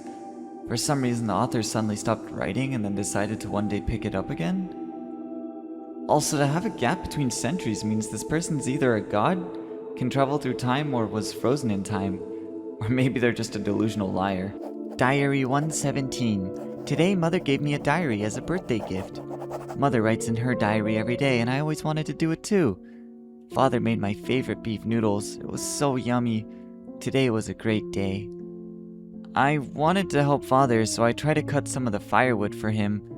But the axe was heavier than I thought. I tried to lift it, and it fell over behind me, carrying me with it. Father heard the crash and ran over. He yelled at me a bunch. I'm not a kid anymore. I'm already 7. One day I'll scare him carrying the biggest axe he's ever seen. Mr. Blumby next door had us over for dinner. His cooking wasn't that good, but I tried my best to eat it to impress Mother and Father. At least the desserts were great. This year's Ponds Festival was so fun. Mother took me to try different snacks, and we got to watch the Opino performance. After that, I got to pet some Oralmores. They were scary at first because they were so big, but their scales and feathers felt smooth to the touch, and their little noises were so silly. I hope next year's will be just as fun. I started playing with the other kids around the village. We played Knights and Monsters. I got picked to be a monster. It was fun chasing around the other kids as a monster, but if I was a knight, I'd be chasing the monsters instead. A kid named Clover showed me how to do cool handshakes. I hope one day I can be cool like Clover. Anna has a warm smile on her face as she reads through the diary some more. The kid continues to make more friends, but still hangs around Clover the most. It's times like these when I wish I had a warm cup of tea and some pastries. The real nightmare isn't the monsters of the wasteland. It's the lack of good snacks and tea. A few years go by in the diary and the kid continues to grow up. He's able to help around with chopping wood now without falling over, and even spends time cooking with his mother and learning to fashion clothes with his father. There was a gap of a few days around the years when the child was 13. I was adopted, or taken in. Mother and Father told me today that they found me one day in the middle of the field, about to be eaten by skinless birds. I didn't really know what this meant, but Mother and Father looked serious, so I got sad. I thought I was in trouble, but they said they loved me no matter what, and that I wasn't in trouble. I didn't really care. I love Mother and Father. I have so much fun with them every day. Today was Clover's birthday. Yidra and Pamela and I all went to Clover's house and we played games all day. At night we had some grilled gazimbo fish and some vegetables. We stayed up all night sharing stories of soul scribes and talked about our dreams. Clover said that he wanted to leave the village one day and see the rest of the world as a soul scribe. I just wanted to eat good food with Mother and Father. Me and my friends watched The Wandering Magician today. He had a big tall hat and did tons of cool tricks. It was truly magical. Today I tried wine for the first time. How the heck did the adults drink this stuff? I saw the magician again. He said his mother kicked him out and left him alone in the road. He eventually found his way here and decided to stay. Today the village held a festival to honor Monique. They're our god, and today honored the day that he slayed the great serpent where our village was founded. A big fire burned and we all danced around it. Clover and I held hands as we all danced around the fire. Mr. Magician didn't join everyone else though. I wonder if he was shy or lonely. I was so hungry. The winter this year was so cold and none of the adults were able to hunt any meat. If we were lucky, we had a bite of fish once every few. The bread and vegetables are okay, but it's just not the same. I want to eat the steaks and grilled skinless bird meat that Mother and Father make. When is this winter gonna end? It's been 7 months. Are we just cursed? Has Monique abandoned us? Everyone else is fine with the grain and winter wheat bread. I feel like I'm gonna forget what meat tastes like. It's been a year since this winter started. Me and my friends all still play, but it's so hard to have fun when all I can think about is my cravings. How is everyone else okay? I saw Mr. Magician again today. He was trying to do a few tricks by the campfire to warm our hearts, he said. I miss all the fun festivals we had. It was hard to do anything fun like that with how cold every day was. He looked sad as I talked about family. He said that he wishes he could have had those things I had. I felt so bad. I forgot he was abandoned by his mother and didn't have a family anymore. I said he could be my friend, so he wouldn't need to be lonely anymore. I asked him if he had any magic to stop the winter. He laughed and said that only a god could change the weather like that. Mr. Magician told me a secret today. He said he found a large group of animals hibernating last night, and he wanted to share it with me by holding a feast in the village. He said he wanted to repay everyone for letting him stay here, and that maybe if they hold a festival and offer some of it to Monique, the winter will go away. I quickly ran around to gather everyone, and we started setting up logs for a large bonfire. We moved around large tables to circle the fire. It was going to be a big feast with the whole village. The diary cuts off here. Huh? Why would there be a cutoff of a few centuries right here? Anna immediately opened the next diary and started reading. Sue gave me a diary today to match with her. She said she wanted to help me get over the incident by creating new connections and replacing memories. I know it's been centuries, but... well, anyways, I appreciate her for doing this for my sake. She's already helped me a ton with helping me live properly again. They all have. Gunnar, Cass, Lux, Sue, and Lev. I can't believe it's already been a decade since we all became friends. Just a bunch of strangers without any purpose, abandoned by the world. Even though we've all found meaning again, none of us were able to return to where we came from. Well, aside from Gunnar, none of us really have anywhere to return to or anywhere we want to return to. In any case, I'm just glad I can go on adventures with them and live my life to the fullest. Sue was right. I should leave the past behind and enjoy my days here. Cass and Lux tried to give Gunnar a new look today. Sue, Lev, and I burst out laughing when they first saw it. I tried to be nice and comfort him. I mean, it wasn't the worst shearing the twins gave him. I admired Gunnar's patience, but today I can tell he was holding back a tear after seeing his new hair. Rest in peace, Gunnar. Well, socially at least. Gunnar woke up and fixed his hair. I guess it was too much even for him. I was almost excited to see him try to impart some wisdom or recite poetry like he usually does. God damn it, those little shits got me next. At least they didn't touch my hair, but I went around all day with some ridiculous makeup and a miniature hat. We were out all day, so I didn't get to see until I got home. Apparently Sue's face got sore trying to hold in her laughter all day. The twins decided to do Sue's makeup today. I shall forgive them for the previous incident. Today Lev looked a little down, so I took him to go fishing. We ended up fishing on our bamboo raft, sharing jars of wine. He eventually admitted his burdens and shared a little. His face was painted with loneliness as he described the insecurity plaguing his mind. He always felt lacking compared to the rest of us and was worried we'd end up leaving him one day. We shared some more drinks and I reassured him that he would never be replaced. A friend's value isn't in the benefits they offer. Sue told me that. Lev's expression faltered for a second, but he continued fishing and the rest of the night was pretty quiet. I hope he can learn to open up and rely on us one day. If it weren't for him extending his hand to me, I wouldn't have ever gotten to see the joy in living again. I wouldn't have met Gunnar or Cass and Paul or even Sue. My days would still be spent. Cass found a ruin behind a cloud today. Paul said he found it while shooting around some birds. Sue sent us all up and we had a fun adventure exploring it. It wasn't that dangerous, but then again, with our strength, there's probably only a few threats on the entire book. We found some strange paintings and poetry books. It seemed like this place used to belong to a pervert who presented himself as a scholarly romanticist. We all went to a winter festival together. The lights on the ground that illuminated the snow created a reflection with the night sky and countless stars. The heavens had a beautiful moon, and the earth too had a beautiful moon. I was so captivated by her that my discomfort and anxiety from the festival melted away as if spring had come. Lev found a temple belonging to an elder god today. The temple was unusually dangerous. We didn't encounter anything, but the place was eerie. It felt like we were taking a stroll in the cavernous intestines of a serpent. The stress alone was very damaging to all of our mental states and could easily cost us our sanity. Lev was affected the most. He looked strangely ecstatic. Something here was provoking him a lot. We decided to leave without exploring too much of it. I led the group and decided to hide some of the things I saw.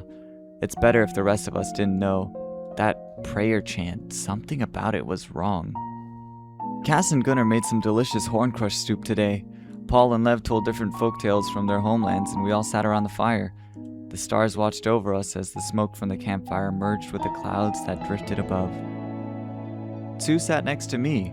Several jars of wine were empty around her, but her cheeks were hardly beginning to deepen with rosy hues. Gunnar, too, had empty jars littered around him. However, he stumbled around dancing and laughing boisterously. He bellowed with military chants and tales of legend from his time as a legendary hero of Liarem. Who would have thought that the wise guardian could laugh and dance like a clown while the two circus twins clapped and cheered on from the sidelines? Even Lev smiled and laughed with a ladle and an empty bowl in his hand. This snapshot will be saved in my memory, even if I didn't write it down, a treasured fleeting moment, eternal in my soul. Did they decide to stop writing, or did something happen? Why there? I want to know more. Anna stood up and stretched her arms and looked up at the blood-red moon, which stared back at her. I wonder what time it is. Has the moon even moved at all? I feel like I've been reading for hours. Anna slowly walked over to the board on the side of the room. Various documents, articles, and photographs were pinned to the board haphazardly. Anna randomly unpinned a set of documents and began flipping through them. Captain Envy's reports, a few tattered documents which were pinned to a board in the castle bedroom. The documents detailed a few incident reports that were reported by a Captain Envy. The reports detail a horrific tragedy that occurred in Ima. Recordings of youth. One of the many diaries which lay stacked on the desk in the bedroom. The bindings and covers of the diaries can be split into two categories. Although unidentifiable by name, once it is bound by plant-like fibers that have been refined by hand. Their woven strands were messy in the start, but eventually got more compact and neat. It seems like the owner learned how to create their own bindings as they fitted each book. The bindings on the second was made by a stretchy material. The cover of the first set looked like worn-out animal hide, while the second appeared to be from pressed bone mixed with paper. The different set of diaries also have a substantial gap in time, but appear to describe the boy's adolescence and youth. A letter. An envelope with a red wax seal and a dandelion. The envelope appears to contain an object additional to the dandelion as indicated from the creases. Bloody fingerprints stain the back of the letter. It seems the person who took it hesitated to open the letter for whatever reason. Your nosy curiosity overpowers your respect for privacy.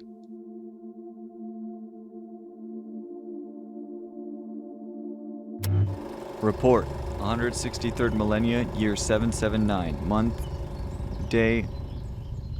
3 survivors. I honestly don't know what we should do with them. I took them through standard procedure, but I don't think it's likely that they will ever recover from this event. The scene me and the other guards arrived at is just too horrifying. The village was completely torn up, swallowed by embers.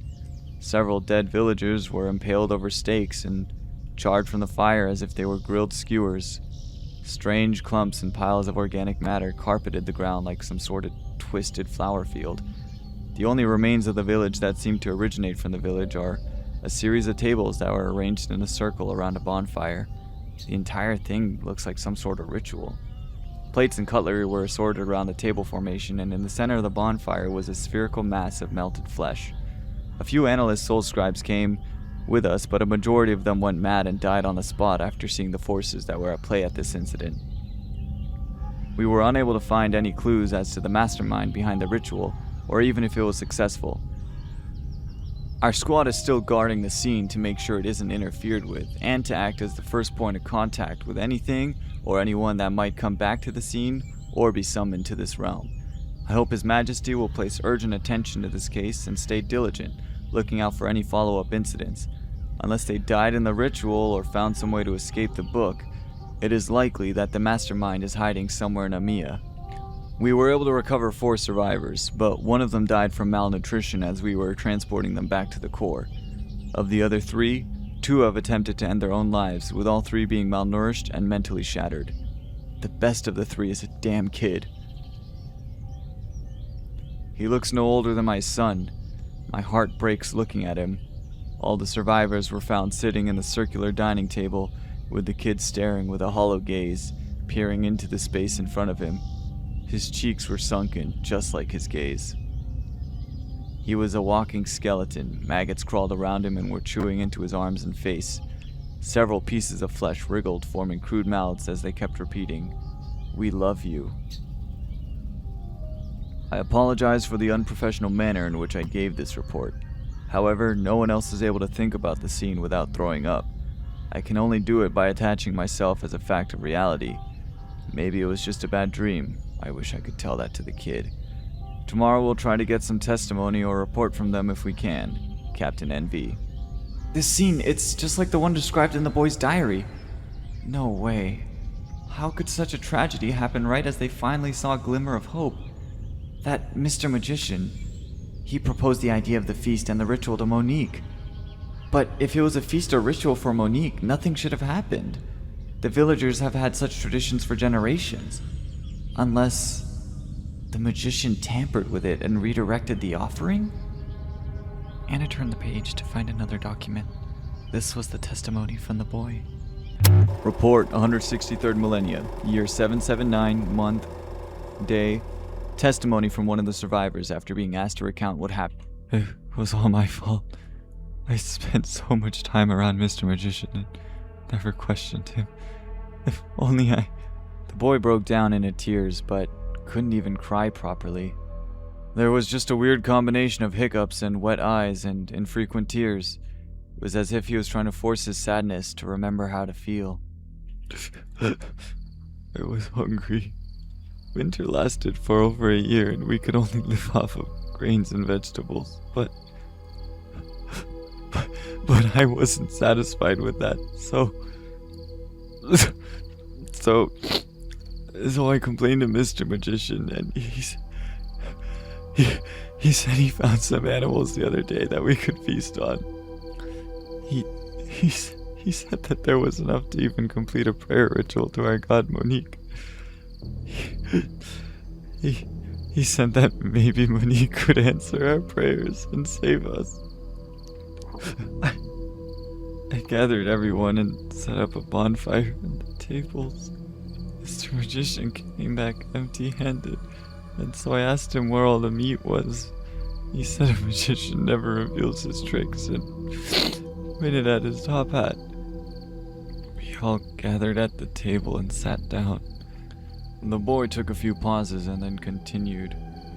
Mr. Magician stood in front of the bonfire we set up. He snapped his fingers and a pillar of green flame swallowed up the bonfire, setting it ablaze. He took off his top hat and his long white hair flowed loosely. The green light in the dark night made him look like an evil spirit. Suddenly the air shifted around his hat and it became warped. I opened my eyes and the sun was up. The snow was all gone and the dining table in front of me had platters of all kinds of meat. People danced around the fire, but I didn't even look up at them. I didn't even look to my parents who were sitting next to me. Fuck, I didn't. The boy's breathing intensified and he started to sweat and choke on his saliva. We had to take a break to rebuild his mental state with a few psychiatric soul scribes. After an hour, we continued where we left off. I just ate. I don't know what was wrong with me. I wanted to eat meat for over a year. I just ate. Without stopping and without thinking. I didn't even look up or let surround me. After a few minutes, I took a break to go smile and share my gratitude for Monique and Mr. Magician with my mother and father, but the second I turned to my side, everything was dark again. Green embers taunted me as they flew into the night sky, tangoing with the snow that fell in my hair. I couldn't think. I turned back in front of me and saw Mr. Magician in front of the bonfire, dancing with a few of the villagers. The villagers, though, they were fucked up. They smiled and laughed ear to ear as if stuck in a dream, but their bodies contorted in horrific ways. They were dead, but being puppeteered by that vile monster. Mr. Magician took a bow towards the villagers he danced with as their bodies stretched towards the sky and were sucked into a vortex. A mass of flesh that floated above green flames. Something flew out of it and I heard a thud right in front of me. I looked down and I saw melted faces smiling at me. It was then that I noticed the other plates in front of me. There was no banquet of fine dishes. I saw half-eaten body parts, other than that melted face that soon became slush in the bowl it fell in. I saw the leftover parts of two faces. They were The boy stopped breathing and passed out. We decided to stop our investigations with the victims after this. End of report. Captain NV. A horrifying and ear-shattering siren rang, making Anna's skin crawl. She opened her eyes and found herself laying on the floor of a familiar office with all sorts of documents littered around her. I must have fallen asleep somehow. What was that grating siren? Was that real, or is that nightmare finally starting to merge with my memories like Belle said they would? After scrambling the documents together and hiding in a corner for a few seconds, she determined that the siren wasn't some sort of security mechanism that she triggered. Well, just in case, I'll just quickly skim through the memories of the documents and leave before I get caught. The lab was still quiet and the sun was not yet up, but Anna didn't want to take any chances. She quickly peered into the memories of the documents and saw Mayor Bell. He was going through the document files and writing over some documents, and then burned several of them. Something is definitely wrong with him. Why would he need to mess with the criminal records of the town? Damn it, I have to worry about him even more now, and I haven't even replayed the events of last night's nightmare yet. Screw it. Let's just go back to the inn for now. As Anna was about to leave the lab, she suddenly heard a bunch of clattering. The samples on the various dishes under the investigative equipment started vibrating. The cracking of bones was heard all over. Anna quickly ran over to one of the samples and observed it under the magnification equipment. She saw various red blood cells shaking and moving up and down. They squashed and stretched, looking like a bunch of pair of lips that were opening and closing their mouths. She quickly turned around and saw a bunch of corpses sitting up, staring at her, opening and closing their mouths, repeating, "Red-handed, red-handed," while laughing. Anna instantly ran out of the lab and into the street without looking back. Unbeknownst to her, through the window, a cast of observers watched as she ran away. Corpses, bacteria, blood cells, insects, and a row of birds atop the enforcer station all gazed at her with twisted smiles as top hats formed from the shadows above each of them. The sunrise colored the sky and faces of buildings with an orange hue. She passed by several people who were on their morning strolls. The market was already open, and she could hear the noise of several sellers promoting their wares to the few people that were out in the street this early. New pearl necklaces and earrings, selling ornamental daggers and bracers with a discount. Our craftsmen are also open to custom requests. Fresh vegetables and yun bundles. Come get your gifts from the earth. Got some fatty lullaby sheep meat, fresh local seafood, affordable soul scribe tutor today. For only 40 inkstones a day, become a soul scribe today. Anna just kept running, weaving through the passerby and avoiding the various people who might try to stop and sell her something. She didn't want to look back or stop until she made it back to her inn. The frame of the front door to the inn felt truly inviting as she got closer and closer with each stride. Anna ran in and smiled at the receptionist before continuing up the stairs to her room. She quickly drew her blade and turned around, prepared to see a corpse staring at her crying, red-handed. What in the world was that? How could there be something so terrifying in this peaceful town? Was it taunting me for getting caught in the office? No, it seemed too late for that though. I was there for a whole night. Unless... Anna instantly thought of the possibility that it was mocking or alerting Mayor Bell that he was caught red-handed for manipulating the town records. First the siren and now this? Anna placated herself before laying in her bed and deciding to replay the events of last night's nightmare. She just stared at the ceiling for an hour. Truly such a devastating tragedy can only be manifested in a nightmare. Well, at least the diary owner has recovered and found a place where he can heal, even if it took centuries. Anna sat up and thought for a few seconds. Let's figure out what that siren was about first and then go from there. I won't ask Bell today, he's too suspicious to trust for now. It might be better to ask him to prevent him from getting suspicious of me, but if that incident in the lab alerted him, then it's better to avoid him for now. Anna walked downstairs and asked the receptionist if she also heard the siren. Oh, the siren! Yes, we hear it randomly and have mostly gotten used to it. No one really knows what it means or where it comes from. Well, except for Mayor Bell, of course. He says it's how he and the lullaby communicate. Ah, that makes sense. Thank you. I'm still settling in, so I thought you guys had a whole town-wide alarm clock or something. It certainly startled me awake. Oh, haha. Yeah, it must be quite alarming if you've never heard it before.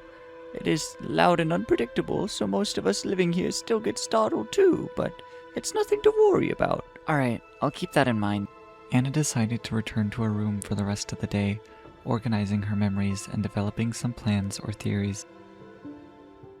A town. An old stack of crumpled papers that were found scattered around the bedroom in the castle. Whoever wrote them must have been hiding a major secret, because they managed to completely wipe the memories of anything before the completion of the documents. The documents detailed several incidents that occurred in. They were all related to a figure who was referred to as the magician. He seemed to go around searching for something. As he wandered, he went from town to town performing magic tricks. He was watching, waiting. Each town would have various strange things happen to it. One town turned into a nest of violent zombies who seemed to lack intellectual capacity. Another town felt like a play, with its inhabitants repeating motions over and over again. Another town had every family melted together like a rubber band ball of flesh that could only roll around the streets. A town of blind people. A town of people without legs. A town of people. Laughing cells. The blood cells which you observed earlier seemed to have sprung to life. The discs would fold over the indent repeatedly, like the mouth of a sock puppet. Top hats were adorned on most of the cells, and you suddenly feel the gaze of hundreds of pairs of eyes.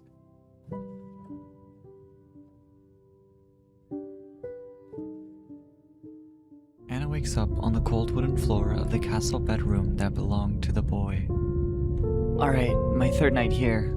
Anna wastes no time and recovers her memories of the day. A strange siren and that freaky thing at the enforcer's office. Were they connected? Maybe the siren and that weird alarm were both warnings for Bell that I'm on to him. I might need to rush and prepare for a confrontation tomorrow. Although I'd like to avoid fighting another god if possible, especially if there are 4 of them. Anna stood up and picked up a few more documents and skimmed through them before exiting the room. She felt her intuition guide her back to the hall into a strange opening. After falling through, she found herself in some sort of display room. Letter from Sue. The letter contains a painted card of a small home that lay atop a hill. A field of dandelions blanketed the hill while a downpour of shooting stars illuminated the sky. A meteorite and dandelion were also attached to the letter. My love, I write to you with mischief in my heart as I steal glances at your sleeping figure behind me. I bear a second soul within me. When I first found you, I couldn't stand to look at you, a miserable reflection of my own agony and loneliness. To think that a once haggard face sleeps with renewed bliss surrounded by love. You are a bumbling fool, and I couldn't count the times I've had to save you from your own doing. You would now provide me with shelter and comfort, protection from the stars which fated me to ruin. Thinking back, I was really disappointed when you showed me this house under the stars. You then said the most foolish thing with such an honest expression. What was that again? Every morning here, we can wish our happiness upon the dandelions, and at night you can watch the stars as they are dragged down from the heavens and wish upon their death. The field of dandelions even look like stars. The earthly stars and the heavenly stars will signify our bond eternal. It sounded like you tried to mimic Gudnar's poetry with Cass and Lux's humor. How it warmed my heart to see everyone's love on you. I saved you and you saved me. As this little one grows, I will be in your care again. Another love will soon bless you again. Let us continue to wish upon these stars for our happiness. All sorts of objects were arranged around the room. She saw paintings and maps behind curtains, storage jars and skeletons, as well as countless artifacts and relics. Oh my, this is like an entire museum. I can't even imagine the value of everything here if it was real. Well, to me the value resides in the knowledge accumulated here. At least that's something I can take with me back into the real world. The room had countless windows despite being underground, and even stranger, light shone through them. A draft of cold air flowed in through the hole where she fell through. Despite the webs and dust that coated most of the relics, everything was in good condition, with only a few objects having cracks or decay. Anna walks towards the windows to see if she can see the wasteland through them, but they seem to be obscured by layers of fog, only letting bits of scattered light through. She noticed on both sides of the window were drapes covering something adorned on the wall. The windows, however, had no drapes. Nothing in this room makes sense. She walked to the right and pulled the drapes apart to reveal a map of the Nightmare Realm. Huh? This map is also wrong. There's no body of water anywhere, and there are markings indicating forests and lush fields. This doesn't match at all with what I saw outside. Wait, the town a little left to the center of the map? It's Nemel, isn't it? That explains the geography. But there's clearly a castle on the map near Nemel that isn't visible from anywhere in Nemel that I know. Maybe it's just a distortion caused by the nightmare. They say conscious and subconscious planes can bleed onto each other, creating weird, out-of-place occurrences sometimes. Unless it really... She then walked to the other side of the window and uncovered a painting. The brush strokes were masterful and revolutionary. It doesn't seem like it was painted with paint or using paintbrushes, but almost as if something intangible was pushed and pulled around the canvas to form the uncanny yet beautiful face that stared ahead. The portrait was that of a young boy with fair skin and a mole under his right eye. His lips were red and curled into a gentle smile. Long peachish brown hair flowed gently over his temples and ears, framing his face. The eyes, however... Something's wrong with the boy's eyes. They weren't his. Well, I can't be sure, but they don't fit to the rest of his harmonious face. And even more, they look familiar. Eerily so. Anna wasn't someone who was fixated on her own appearance, but even she still naturally glimpses at her reflection every now and then, and even stares in the mirror occasionally. She quickly realized why the eyes in the painting looked familiar. They were hers. I don't feel anything wrong with the painting. Well, not spiritually at least. But it's just so creepy and disturbing. Those are definitely my eyes. Who painted this and how did they know what my eyes looked like? Anna hesitantly reached her hand over and decided to peer into the memory of the painting. A painting? I don't know if I can quite call this a painting. I don't know if it was made with paint or brushes, or even if it was made through the process of painting. The portrait appeared to be of a beautiful person, but something was off. Their eyebrows and mouth looked solemn, but their eyes... Something felt off about them. They were expressing fear, which contrasted with the other elements of the painting. They also felt familiar.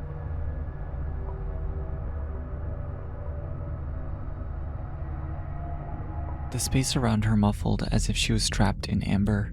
There was nothing but darkness, with a single dim beam of light illuminating an empty canvas. In front of it stood a tall man, dressed casually in slacks and a white button-down. The space around his face warped and would constantly be blocked in different ways, as if a slideshow of censorship played over him. Why him? Well, he's quite perfect. I planted several seeds in an attempt to cultivate the perfect vessel. The failed seeds will still prove useful by becoming food for the perfect one. Can you imagine how much this excites me? A blank canvas, a perfect slab of marble, an unmolded and uninfluenced being. I can paint it however I want, twist and bend and break it however I want. This is the first time since the early centuries in the age of fragmentation that I could do so. The first existence in the library with no knowledge or corruption of my existence. The strange and distorted voice was transmitted directly into Anna's brain, making her skin crawl. That was disgusting. Who is that? He speaks of the early age of fragmentation with nostalgia, as if he experienced it personally. The man turned away from the figure in the darkness and faced Anna. Although I admire your curiosity, my little guest, there are some things you are not meant to know yet. Anna instantly tensed up, her eyes widening in fear as she quickly cut off the connection to the memory. A faint voice echoed in her mind. Beautiful, those eyes filled with such fear.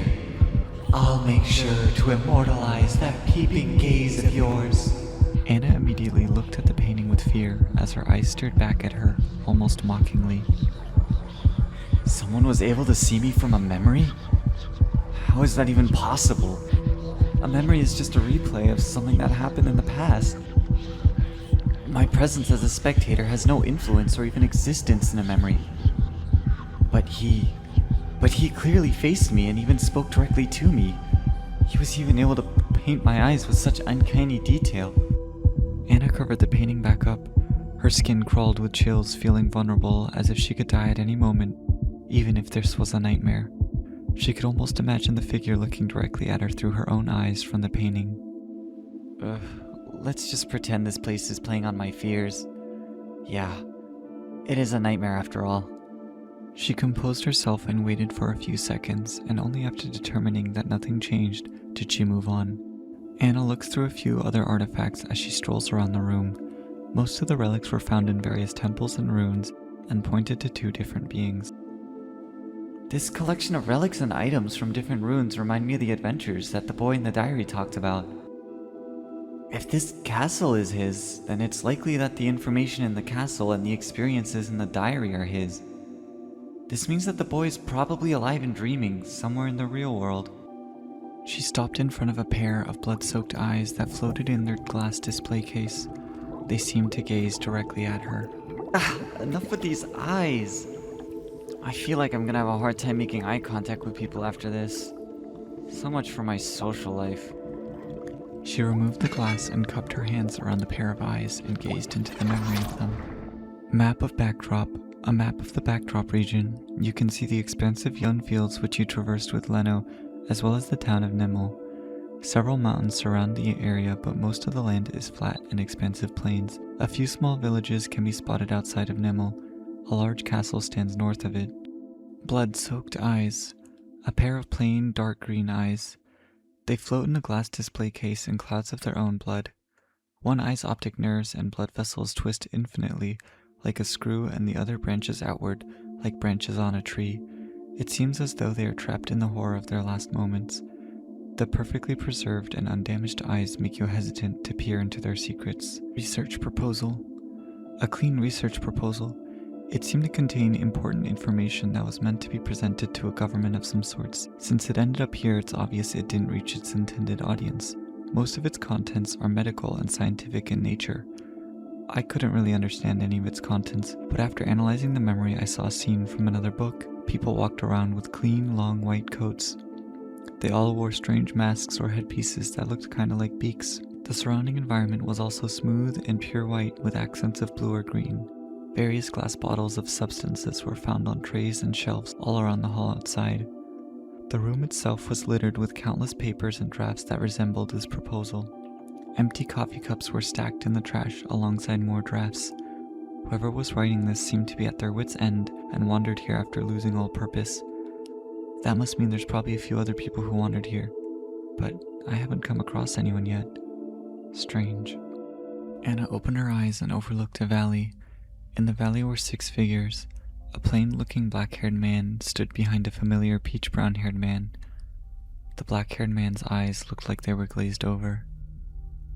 His trembling hands held a large black spear, which was lodged into the back of the peach-brown-haired man, piercing through his stomach. The other 4 figures turned around in shock and immediately ran over, screaming, with looks of anger and confusion. As they ran towards the 2 men with tears in their eyes, suddenly their bodies jerked and contorted one by one. Their eyes also glazed over strangely, as if losing their souls. The peach-brown-haired man was now surrounded by 5 figures. A black iron spear, A wooden stake with bright red flowers, an invisible spear that distorted the space around it, a colorful spiral and candy-like dagger, and a beautiful longsword were all lodged into the torso of the peach brown-haired man. The man who looked like a pincushion coughed up blood and slowly looked down at his wounds, then back at his friends. His lips moved and the black-haired man behind him replied, but Anna could not hear what they said. The peach brown-haired man slowly turned to look at the black-haired man. His face contorted with rage as a pool of blood at his feet bubbled and boiled into an explosion. The 5 figures all backed away unnaturally like wooden dolls. The peach brown-haired man was suddenly clad in black armor that wrapped around a strangely pale dress. Blood pooled into a large and unusually shaped halberd. The design of the halberd seemed to be crafted for the sole purpose of tearing flesh and drawing blood. The now armor-clad knight charged towards a mime and clown duo. The 3 fought, the knight taking hit after hit. After several minutes, the knight's attitude changed and he charged towards the 2 with killing intent. The twins should have been able to block the knight's strike, but they both froze the moment before the knight's halberd slashed through them. The 2 lay dead next to each other, smiling even in death. The knight fell to his knees and screamed at the heavens before wildly flailing around and swinging his halberd around like a kid throwing a tantrum. The large tree-like man stood across and stared at the knight, slowly inching towards him like a rusty machine. His mouth moved, and yet again, Anna couldn't hear what he said. However, the words reached the knight, and as if riled by them, the knight stood up with pride and took a stance and faced the walking tree in front of him. The 2 faced each other in a dueling stance before they both smiled and charged at each other. Blood and wood slammed against each other, creating vibrations around the valley and shattered the earth beneath them. The 2 prepared one final attack that shook the very air around them. The tree man stood tall. The flowers on his branches went from reds to whites as they battled, and now his branches lay bare. The knight turned around as small green buds emerged on the corpse of the large guardian. He leapt with intensity, charging forward towards the black-haired man, dragging his halberd behind him. The jagged blades of the halberd dragging along the ground created sparks and a trail of fire that followed the knight. He swung with all his might towards the black-haired man before a loud clang echoed through the entire valley. The momentum of the swing brought down the mountains and split the heavens, but it could not move the blade in front of it. A beautiful lady in long flowy robes stood in front of the knight. 2 horns protruded out of her forehead like jagged rocks that peeked through the waves that were her hair. She towered 2 feet over the knight, with her sword being even longer than she was tall. Her lips muttered something, and the knight screamed, shaking his head. Anna could almost see the knight's heart sinking as the lady spoke. The lady dropped her scabbard, and in that moment, she disappeared. Anna looked up to see her floating above the valley with her sword drawn, forming a 90-degree angle with her tall stature. Anna blinked and noticed dozens of fine etchings that appeared to have engraved themselves into the rocky earth in the space where the knight stood just a second ago. For the next minute, there was a storm of slashes appearing wherever the knight was. He dodged and ran and blocked and parried thousands of strikes, but was still hit by millions more. After 40 seconds, he continued regenerating and dodging, but his form looked thinner and thinner as the flurry of blows continued. Slowly, he made his way closer towards the lady and eventually bent his knees, resolving himself to fight back and leap towards her. Suddenly, the strike stopped, and the lady moved her arm elegantly, twirling her sword around and slicing her throat before slowly falling down. The knight ran to catch her when suddenly the surroundings changed. The corpses of the 4 figures alongside the knight and the black-haired man found themselves transported to a town. Anna felt some familiarity from this scene, but was too focused on the events to pay it any mind. The knight cried with the body of the lady in his arms. He set her down and walked towards the black-haired man with his halberd in hand. The townspeople all surrounded the scene with confusion and panic. The black-haired man laughed as his hair grew by several feet. The roots turned white like winter snow, and shadows formed in his hands, molding into a top hat. The man placed the hat on his head and smiled at the knight before bowing. The knight froze in place for a second before moving a torrent of blood around him, enough to demolish the entire town. The blood surged towards the man like a tidal wave before it broke apart into a scarlet rain. The cry of a baby pierced the scene as the knight dropped his halberd. He turned slowly and saw a small pair of hands reaching out of the mouth of the dead lady. Her mouth stretched open, and a baby crawled out with its umbilical cord still attached. Shadows formed above the baby, the lady, and the 3 other corpses. They all smiled and erupted in laughter as top hats adorned each of them. The knight's armor melted off, revealing the broken expression of the peach-brown-haired man. He fell to his knees as blood gathered towards him. He stood surrounded by thousands of strangers who each reached into the air behind their back, pulling out a top hat, which they all placed atop their head. The top-hatted figure started laughing and clapping while running at the knight, but a wall of blood rose from the corpses, stopping the various strangers. The blood suddenly wrapped the knight in a cocoon, weaving layer after layer. In a few seconds, the layered wrapping stopped. Little by little, the blood-woven silk layers unraveled seductively. A beautiful figure floated in the air, out of reach from everyone. Behind him, a large, grotesque worm connected itself to the ground, dropping layers one by one. The different rings of the worm were all varying in size and shape. Hundreds of arms sprouted from the rings, mostly in pairs, but occasionally in strange numbers. 4 deformed, swollen legs grounded the worm. All of the arms had gross hands with different numbers of fingers.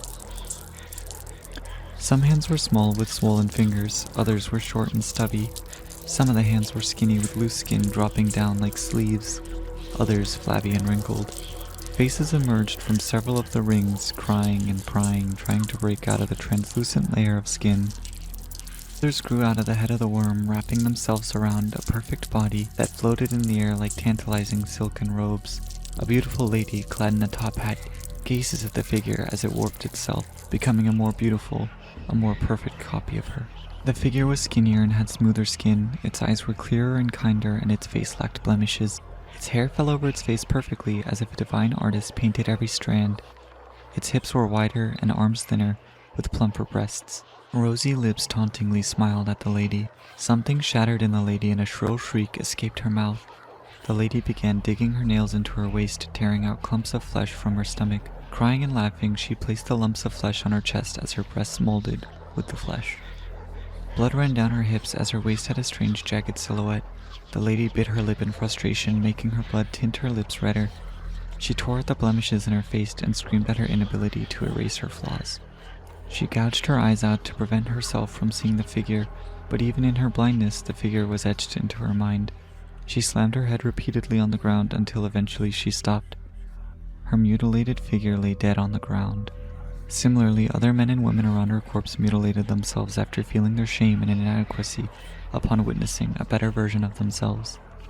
Some men felt the weakness in their muscles tearing apart their fibers.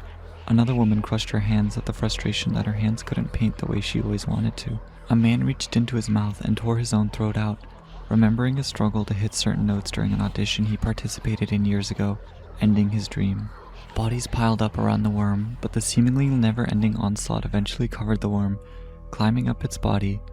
The strangers continued hurling their bodies at the worm, tearing at it until the worm eventually fell over.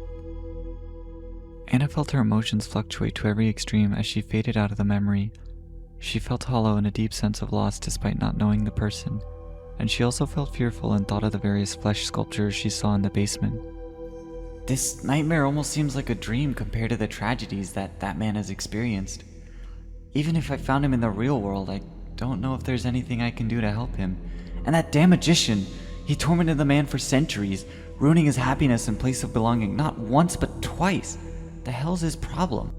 Anna made a note to never trust magicians after this.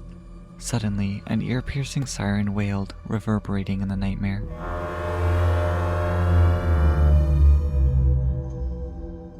Shit, is it time to wake up already? Isn't it too soon? After a few seconds passed, Anna looked around, noticing no changes. The siren rang again, but this time Anna ran out of the castle and sprinted towards the source of the sound, running past all sorts of foul beasts.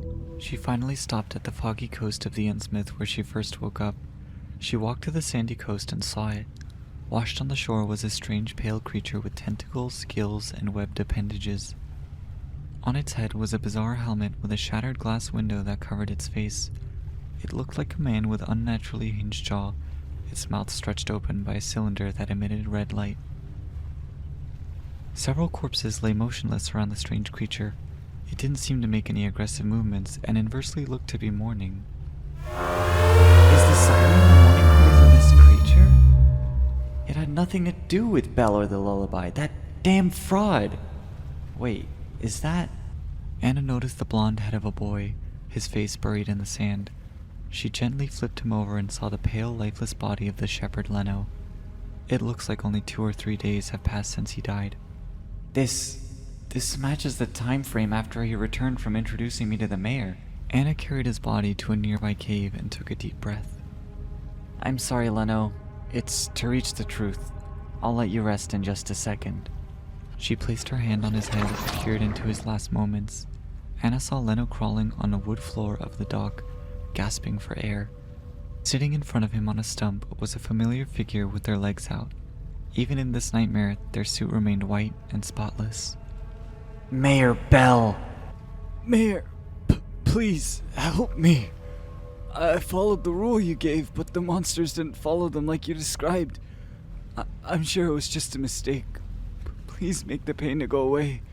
Even in this nightmare, it feels so real. It hurts so much. Pfft. How ironic for a shepherd to follow my instructions and believe in me blindly like a sheep. Nightmare? Dream? This is the real world. You'll be dead in a few minutes, and then I'll siphon your soul as nourishment. In fact, everyone living on the backdrop is just nourishment waiting to be consumed by me. Anna's expression twisted.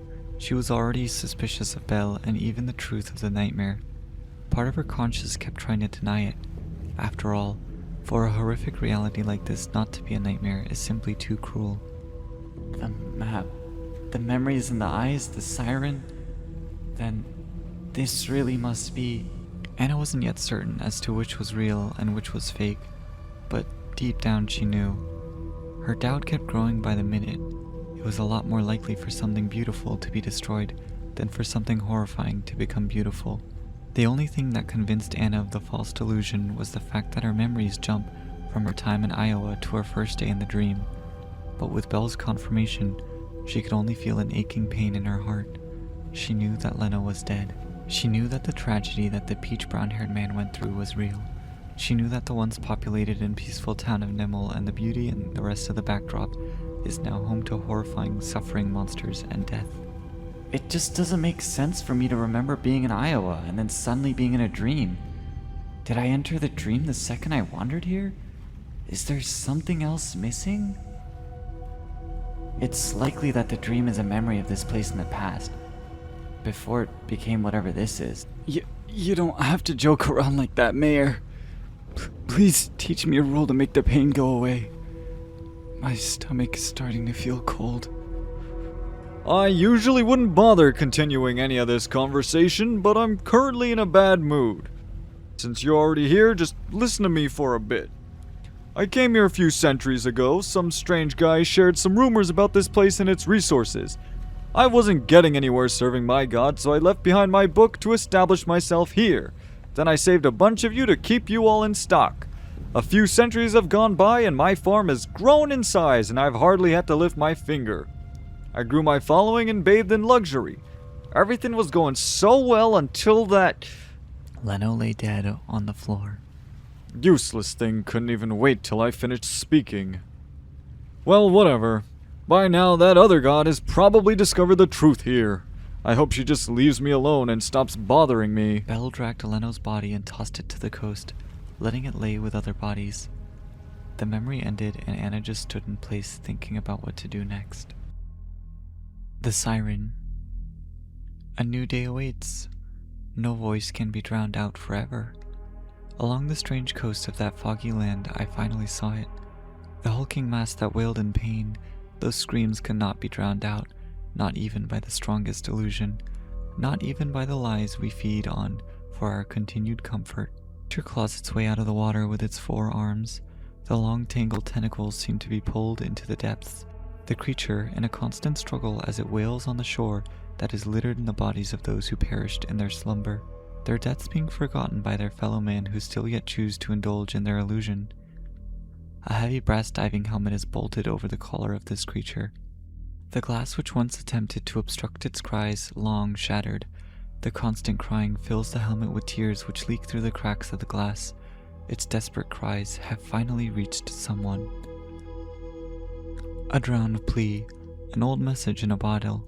I found it washed ashore on my way from the castle. I could hardly make out the contents of the message since it was decayed, but it seemed to be a plea for help. Anna woke up and stretched before crossing her legs and sitting on her bed. She replayed her memories and immediately stood up. Last night she created a few plans to free the townspeople of Nemel from the influence and fate that Belle had created for them.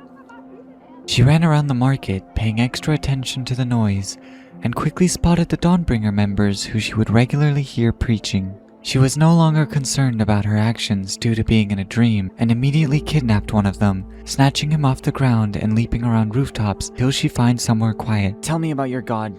You say he can end the nightmare, right? Yes, he's the lucid dream. Anna slapped him across the face, lashing into his cheek. I don't need all of that. Just tell me what you know about where he is held captive. Our oracle saw a coffin and a black castle, but we looked around and mapped the entire land around us, but could never find it. The castle? There was a god in the castle and I never noticed? What else? Was there anything else about the castle? The revelation said that we had to find the castle in the waking world and then perform a prayer at the corresponding location in the nightmare. But we couldn't find the castle, so none of us dared to waste our lives looking in the nightmare. Which prayer? The one we recite in the streets every day. Anna flicked her wrist and killed the Dawnbringer member. Then she immediately conjured her memory of the map as well as the nightmare and overlaid it on the dreaming town of Nemel. I'm sorry. I can't take any chances. No one can find out. I'll awaken your god and free us all. I promise. Anna instantly sprinted towards the location where the castle should be in the dream. As expected, it looks like nothing more than an open field. Anna closed her eyes and chanted, You are the lucid dreamer who sleeps till the end of our story. The blind sea of chaos where the river of fate and time meet. The ultimate savior to all sufferers. I pray to you, release the veil of pleasure that shields the people from the truth.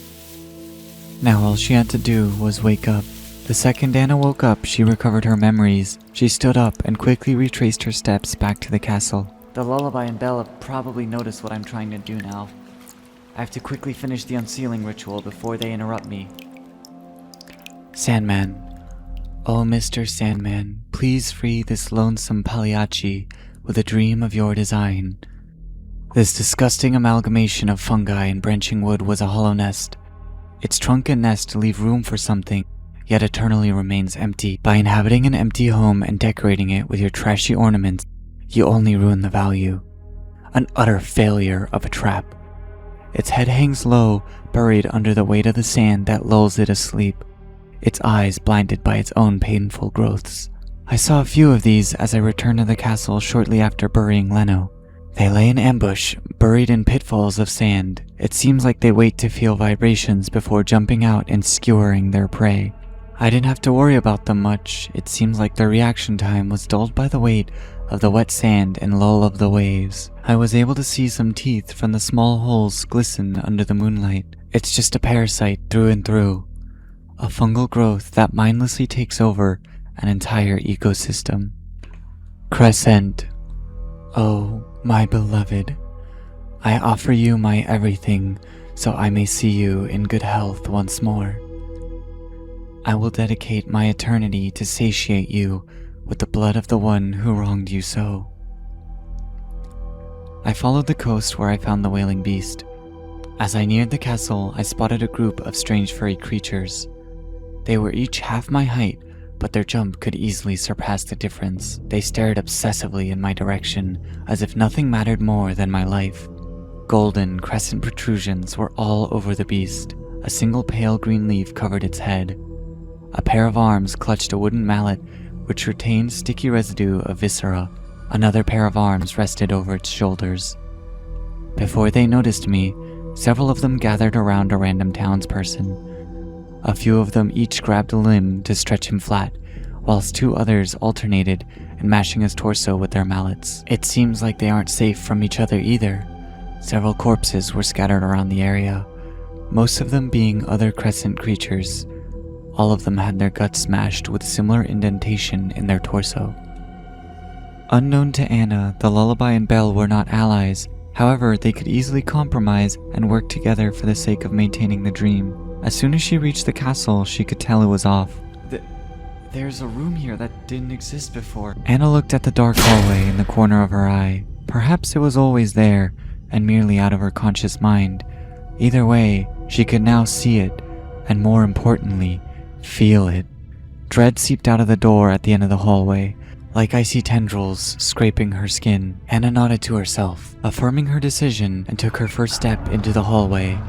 After a few steps, Anna exited the dark hallway, squinting to adjust to the bright red moon, which bore its light into her eyes like the cruel gaze of an executioner. Right below the moon was a large stone coffin that was suspended on countless chains that were bolted on the walls, floors, and ceiling of the large room. The moon and sky, which peeked through the section of the ceiling which had caved in, lay behind the coffin, making the moon have the appearance of a bloody halo. Anna drew her sword and took a deep breath. She thought of the countless sleeping people in Nemel, imagining their despair as they realized their nightmare was a reality. It may be cruel, but I would rather give them a chance to fight for their freedom than to let them continue to be puppeteered lambs to the slaughter, unaware of their own fate and reality. She thought of her past fate, someone who was destined to wait until they one day became the servant to someone greater. Everyone deserves a chance to defy fate and pave their own path. She spoke as to affirm her choices, and felt compelled to help those who couldn't help themselves as her first act after obtaining her freedom. She flicked her wrists and broke through the chains one by one.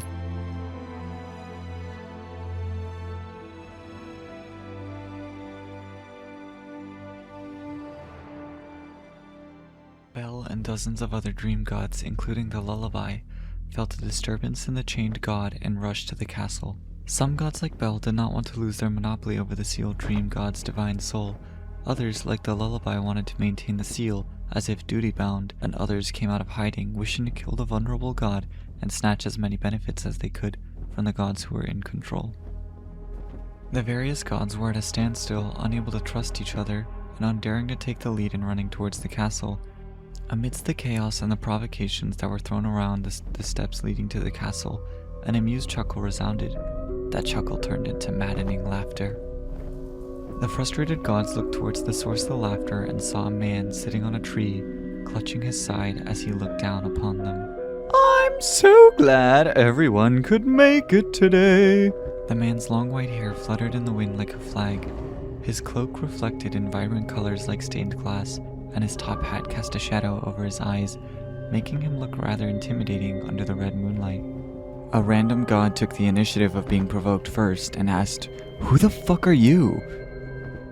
The magician mockingly wipes tears from his eyes and wails, Woe is me, to think none of my esteemed guests remember me. He took off his hat and took a bow.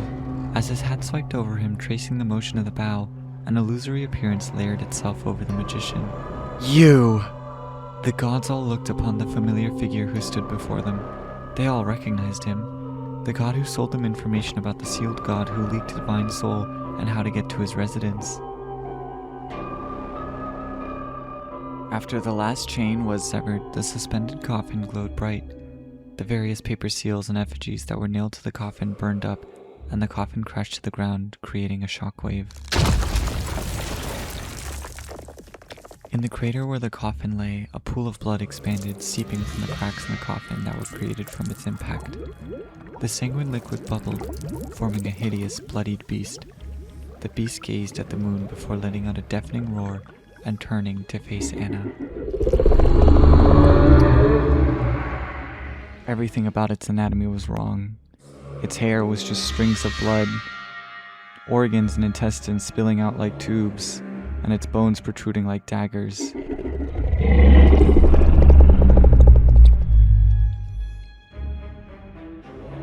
You poor thing.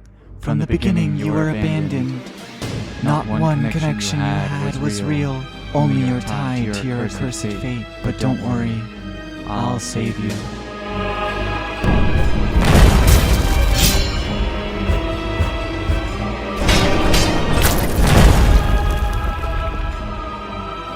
No, don't worry. We won't do anything today.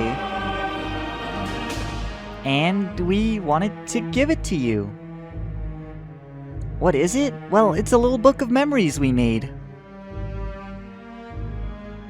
And for giving us something we never thought we'd get. Thanks for loving us, Mom, even if we're a pain.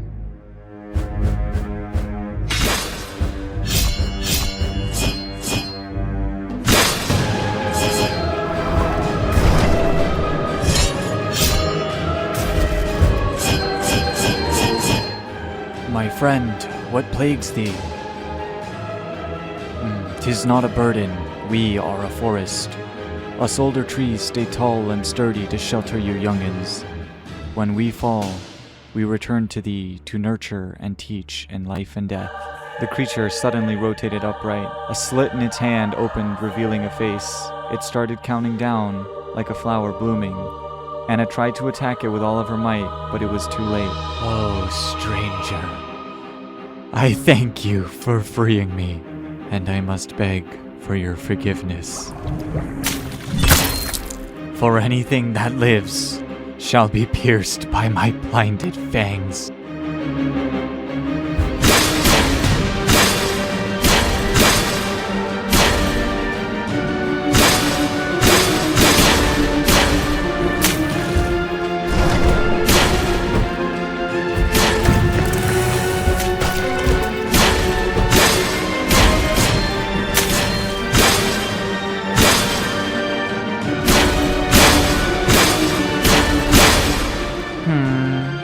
How tragic. Your blade is utterly dull. You can hardly even use it to see your own reflection. Sharpen your blade, and maybe by the time you find what you want to do with it, the you see will be more presentable.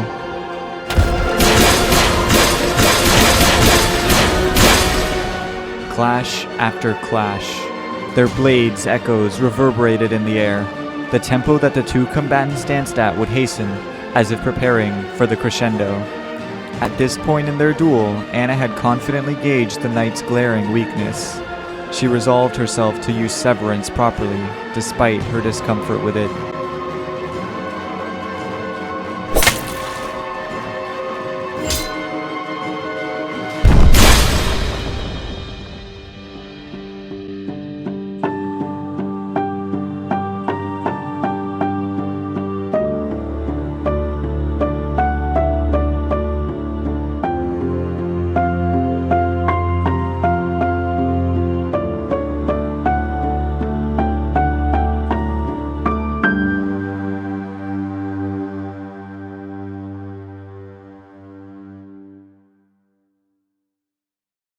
Severance, a beautiful and ornate sword that you wield as your most reliable protector.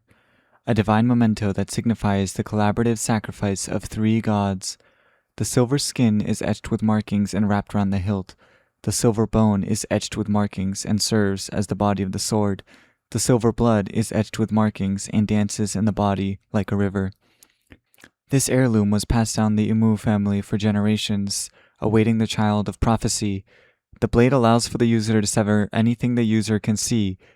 Each attempt to sever will cost the user a bone, a patch of skin, and a large portion of blood in a rotating cycle. Anna limps towards the unconscious body of Draqula and falls to the ground next to him. She grabs onto his legs and looks into his memories. The sound of water droplets echo in the dark chasm. Blood trickled down the walls of the cavern as if it was being funneled into it. The dark red walls stretched upwards for miles, making the light in the sky seem minuscule. Suddenly the massive lake of blood ebbed. The blood bubbled and swirled restlessly, condensing in the center, right under the moonlight. A figure slowly emerged with a sticky membrane of blood, blanketing it like a multi-layered veil. A pair of red eyes observed the chasm for the first time before looking up at the moon. The figure waded through the blood until it reached a wall of blood-drenched stone. The blood would stretch out to create footholds as the figure crudely ascended towards the crimson glow. The blood from the pool and the walls stretched towards the climbing figure, slowly being absorbed by it. After several hours of climbing, the figure stood on its 2 feet and looked at the powdered plains that stretched endlessly in all directions. Corpses and blood gave the specks of color to the piles of snow, but only temporarily. Eventually, they too would be painted white. Despite this, the snow would still find itself parting for the countless rivers of blood which pooled downwards, gathering at the mouth of the chasm. The memories suddenly overlaid countless scenes atop one another, centuries revealed in an instant. The figure wandered the battlefield, consuming every corpse it passed. Anna was able to piece together that this scene came from the age of fragmentation. This creature consumed the corpses of countless gods and hasn't gone mad? As if manifesting it, the figure eventually collapsed while holding its head in pain as it kicked its feet wildly. It slammed its head against the ground madly. Wham! Wham! Wham! It let out a shriek before it hunched over in its pain. Its back began to bubble, and it looked like a pair of hands were pressing outwards, stretching the skin on its back, trying to escape. The two figures were pulled apart, and both lay motionless on the cold fluff beneath them. The original figure stood up, taking the form of a child with peach-brown hair before it started to walk away. The other figure lay still on the snow, alone.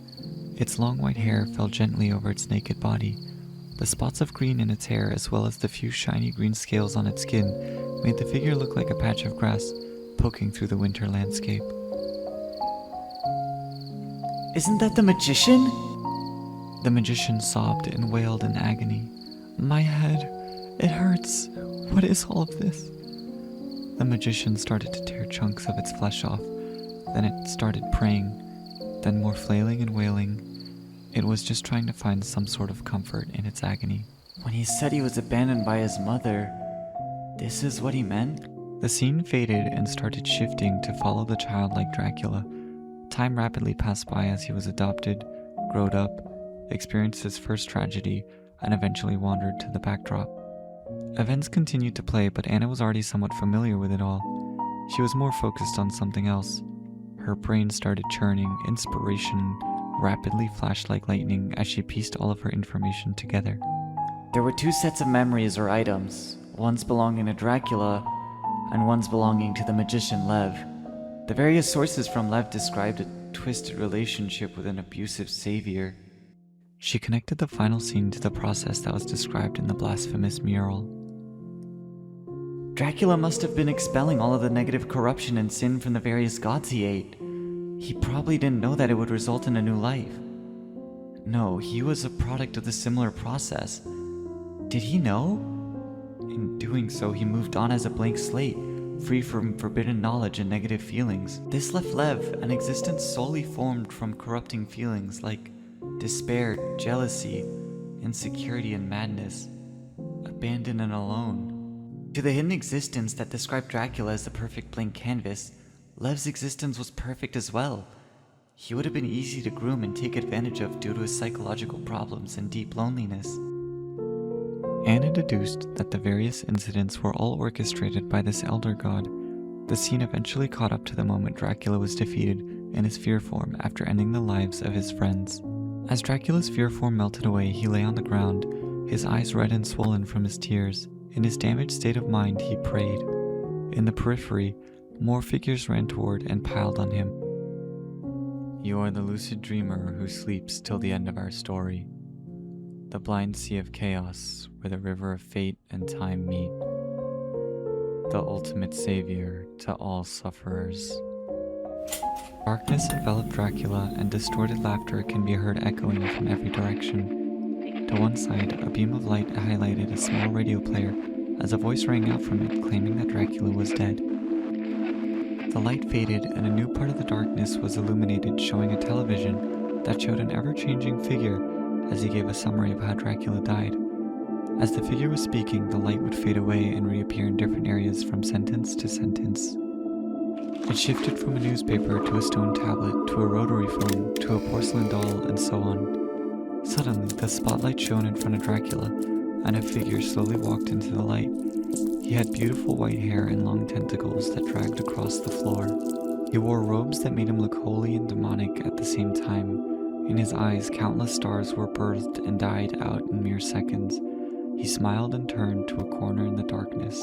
We meet again. I hope you appreciated my painting. Unfortunately, I have a matter I must attend to. I must thank you for your services, but I will deal with you soon, so sit tight. Anna didn't hesitate and cut the connection from the memory. Something was wrapped tightly around her forearm. It was the hand of Dracula, who she believed to be unconscious. He believes that I am currently unconscious, and he should be trying to undo the seal placed on him right now. We don't have long, and I'm afraid your death is already certain. Do you have any last words? He looked at Anna with pity and detachment, knowing that he would likely be the lone survivor of yet another tragedy. Anna would not run from death. She had already achieved her dream of experiencing new things and traveling to a new place. She got to hear tons of stories from various time periods, and even got to learn ancient histories. However, this did not mean that she wished to die either. She racked her brain together, connecting every piece of information, and assessed what she had in front of her. Let's make a deal. Blood bank. Dracula's eyes widened in shock. He opened his mouth to speak before Anna interrupted him. My art allows me to view and replay the memories of anything or anyone I come into contact with. I know everything about you, including how to rid you of your guilt and how you can free yourself from that entity. A tiny glimpse of hope sparked in Dracula's eyes as the sunken look of apathy he adorned slightly improved. If you use your archive to deposit my blood and soul, you will have the power to view your memories through mine. The only problem is that we have no time, so I want you to make a deal with my revival being your side of the bargain. Why can't I just take it and use it on myself? Or even your corpse? He detected me twice through your memories. Avoid using my ability at all until I've been revived. Don't even withdraw my blood from the blood bank. If you use it, he will likely know of our plan and you will lose your chance at freedom. He will most likely destroy my body as well to prevent you from absorbing any information from me. Alright, I'll do my best. He looked more determined, slowly regaining the hope in his heart. Anna began to chant and Dracula followed. I am the eye of truth that pierces through history. I am the progenitor of all bloodborne, The divine investigator that shatters falsities. the second mistake of the universe, The restorer of all memories in the realm. the banker who wields the river of life and death. Both of their archives were activated. I'm going to use my archive to reinforce the memories in my soul. Dracula nodded before raising his arm and absorbing part of Anna's blood, and with it, her soul. He left a large portion to not arouse the suspicion of Avis. I have one last thing I need to do. Dracula nods again in understanding. You have 3 minutes at most. Anna darted outside of the castle post-haste. When she manifested her archive earlier, she had 2 goals. One was to reinforce the memories of her soul, and the other was to see the memories of her alternate futures. She was looking for something, more specifically, someone. She finally stopped right behind a seemingly plain stone wall. She summoned Severance in one hand and reached out to the wall with the other. The hand that touched the wall was coded in the memory of that space, not having a wall, and thus passed straight through it. She felt her hand connect with the scaly neck she was seeking, and immediately filtered to the memory she wished to sever. Before the man could react, she had already severed a large chunk of memories from him. As a cost for her cut, Anna immediately went pale and coughed up a concerning amount of blood. With this, all of my pieces are on the board. We're still at match point, asshole. Anna quickly dashed to Dracula as if nothing happened, restoring her condition as it was a few minutes ago. Dracula seemed like he was about to say something, but stopped. He arrives. Immediately she felt an overwhelmingly evil and oppressive pressure crushing her. Across the entire library, every living being suddenly felt a creeping discomfort. Their souls shook, their intuitions screamed, and their bodies shuddered as if being naked in a dark blizzard as a beast watched them from afar. Dracula's unconscious body squirmed and shuddered as it stood up slowly. His hair turned white and his eyes held the beginning and the end of the cosmos. You know, I might have spared your life as thanks for you and your family's cooperation for the past few centuries. Your bloodline danced excellently to the tune of my trumpets. However, I'm afraid you still oversatiated your curiosity. Anna drew her sword and shouted fiercely at the man standing before her. My family? What are you talking about? Don't tell me you forgot the great prophecy already. Did he plan for me to defy the prophecy and run away from my family? He knew that I would leave and wander here. The rumor must have been planted by him too. He knew that by trying to avoid serving him, I would end up serving him. No, he made sure it would happen. Every single event that happened to you, to the people of this land, and even the existence of the land itself, was according to my will. It took some effort, you know. You want a cookie? He brushed his hair before continuing. I anticipated the end of the Holy War. I knew they would punish me for my actions during the war, but I also knew that those cowardly gods would not wish to kill me. If they did, I'd resurrect randomly, out of their control. As the war was reaching its climax, I planted small seeds of my will in various locations across the library. Some would become influenced to become dream gods. Others would become new life, in pain because of my corruption, forced to form a connection with me. And others would be given revelations in their dreams.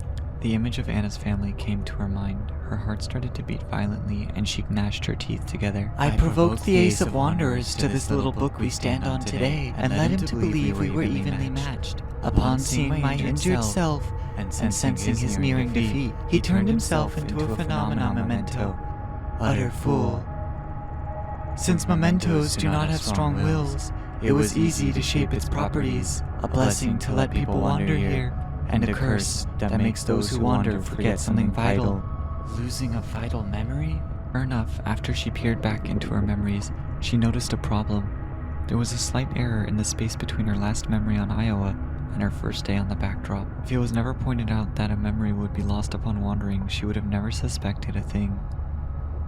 She would have recognized the discrepancy between the words of the people in the mayor and truth that they experienced, allowing her to arrive at this conclusion sooner, giving her more time to prepare. I admit the memory that is lost is random, but as vital concerns your life, any memory would have resulted in a similar conclusion. Then, at what appeared to be my weakest, an alliance of 100 gods appeared to seal me on the backdrop. All I needed was for the seed of the perfect vessel to bloom and make its way to me, forming a connection. Raise and break, make him wander aimlessly. Raise and break, force a transaction with me. Man, he's talkative. I'ma just prepare for our clash. The gods modified their seal to prevent this loophole from happening again, separating my power into 33 different seals. The first seal, the seal around my eyes, was sealed in my vessel and in his dream. My vessel was then sealed in a dream of a nightmare, which was monitored by a few dream gods. However, after my transaction with my vessel, I damaged my soul and the seal in order to leak my divine soul. Eventually, gods who are corrupted to become dream gods would be led here one by one, and it was only a matter of time before the prophecies I gave were also fulfilled. Well, that's the gist of it. Thank you for performing your role well. Anna's face contorted as she tightened the grip on her blade. What's wrong? Do you disapprove of your predetermined script? It's easier not to think about it. I'm sure it's crushing to realize your entire life was fixed. She screamed in defiance, finally breaking free from the immense pressure that bound her. Anna chuckled and looked at the being before her with mockery. My will and my fate is my own. The memories of my infinite futures can't be tied down by your narrow mind. Despair at my freedom, and remember this loss for the rest of your life. She lunged straight towards the man like a meteor. The man raised his hand slowly. Anna instantly felt immense danger, as if she was standing on a single plank of wood facing a tidal wave that could capsize islands. Anna saw her world split in half as she slowly fell over, dead. Avis raised his hand once more and swiped, erasing the corpse of Anna and concealing her from the world. Avis let out a brief sigh as if trying to retort before realizing there was no longer anyone to hear him. His eyes slightly twitched as his gaze bore into the stone tile where Anna once stood. Before he could do anything, he felt a clawing sensation in his mind. No! You ruined everything! Dracula turned around to see an injured Belle entering the hall. Fuck! If it wasn't for that damn magician and Morpheus getting in my way, that girl couldn't have... Blood rapidly spun around Dracula, forming into a terrifying halberd. He pounced at Belle furiously. Where is he? Where is the magician? Belle summoned an ink pen from the air and started scribbling in front of him sloppily. His suit was in tatters and covered in dust, with his fair lavender skin full of cuts and wounds. After he dotted the air with his pen, The surrounding foundations of the castle warped and reconstructed, moving to defend him. The ground started shaking and the entire castle began to fall apart. Cracks formed like spiderwebs all around the two combatants. Although Bell was able to block the swing, the impact sent him flying through several walls until he landed on the barren lands that was home to the countless creatures that roamed the backdrop. Dracula quickly followed, flying from above with another heavy swing. Before Bell could dodge or block the strike, another tremor devastated the land. Chasms formed all around him, and monsters, shriveled trees, and all sorts of ruins were swallowed one by one. The ground shook violently, crippling his balance. The large halberd cleaved through him, nearly splitting him in two. What are you? You're way too weak to be Sloth. Are you his angel? No way. You actually envied your god enough to betray him over a rumor? You! How dare! He started riding in the air before suddenly another tremor interrupted him, this time swallowing him and Drac. As the two fell into the chasm, they suddenly felt their bodies violently being pulled towards the core of the book before they were suddenly expelled with great force, disappearing the second they left the influence of the backdrop, like bubbles popping in the air. The seal was maintained through the feedback between the three dream gods and Avis's trapped soul. As Avis broke free from his shackles so suddenly, the dream gods were inflicted with a heavy blow. This caused dreams and reality to rapidly overlay on top of each other and merge. Under such chaos, the phenomenon memento created by the ace that Avis killed couldn't determine the real backdrop which it was tied to. This led to it collapsing, swallowing the entire backdrop and reversing its effect, sending all of the people on the backdrop randomly to other books in a massive explosion. Belphegor opened his eyes and deduced what happened. He cursed and started kicking things around him. I sacrificed everything! I lost my servants and my farm, my worshippers, and even my luxury and comfort. If I find that scab-licking leech, I'll... The rustling of leaves nearby interrupted Bell. Hundreds of figures emerged from the trees, all armed and slowly surrounding the strange man who was screaming to himself. Elsewhere, Dracula was awoken to the vibrations and loud sound of a beating heart. He stood up and was greeted with towering white mountains that rose from the red grassy fields like pillars. Good morning, Drac.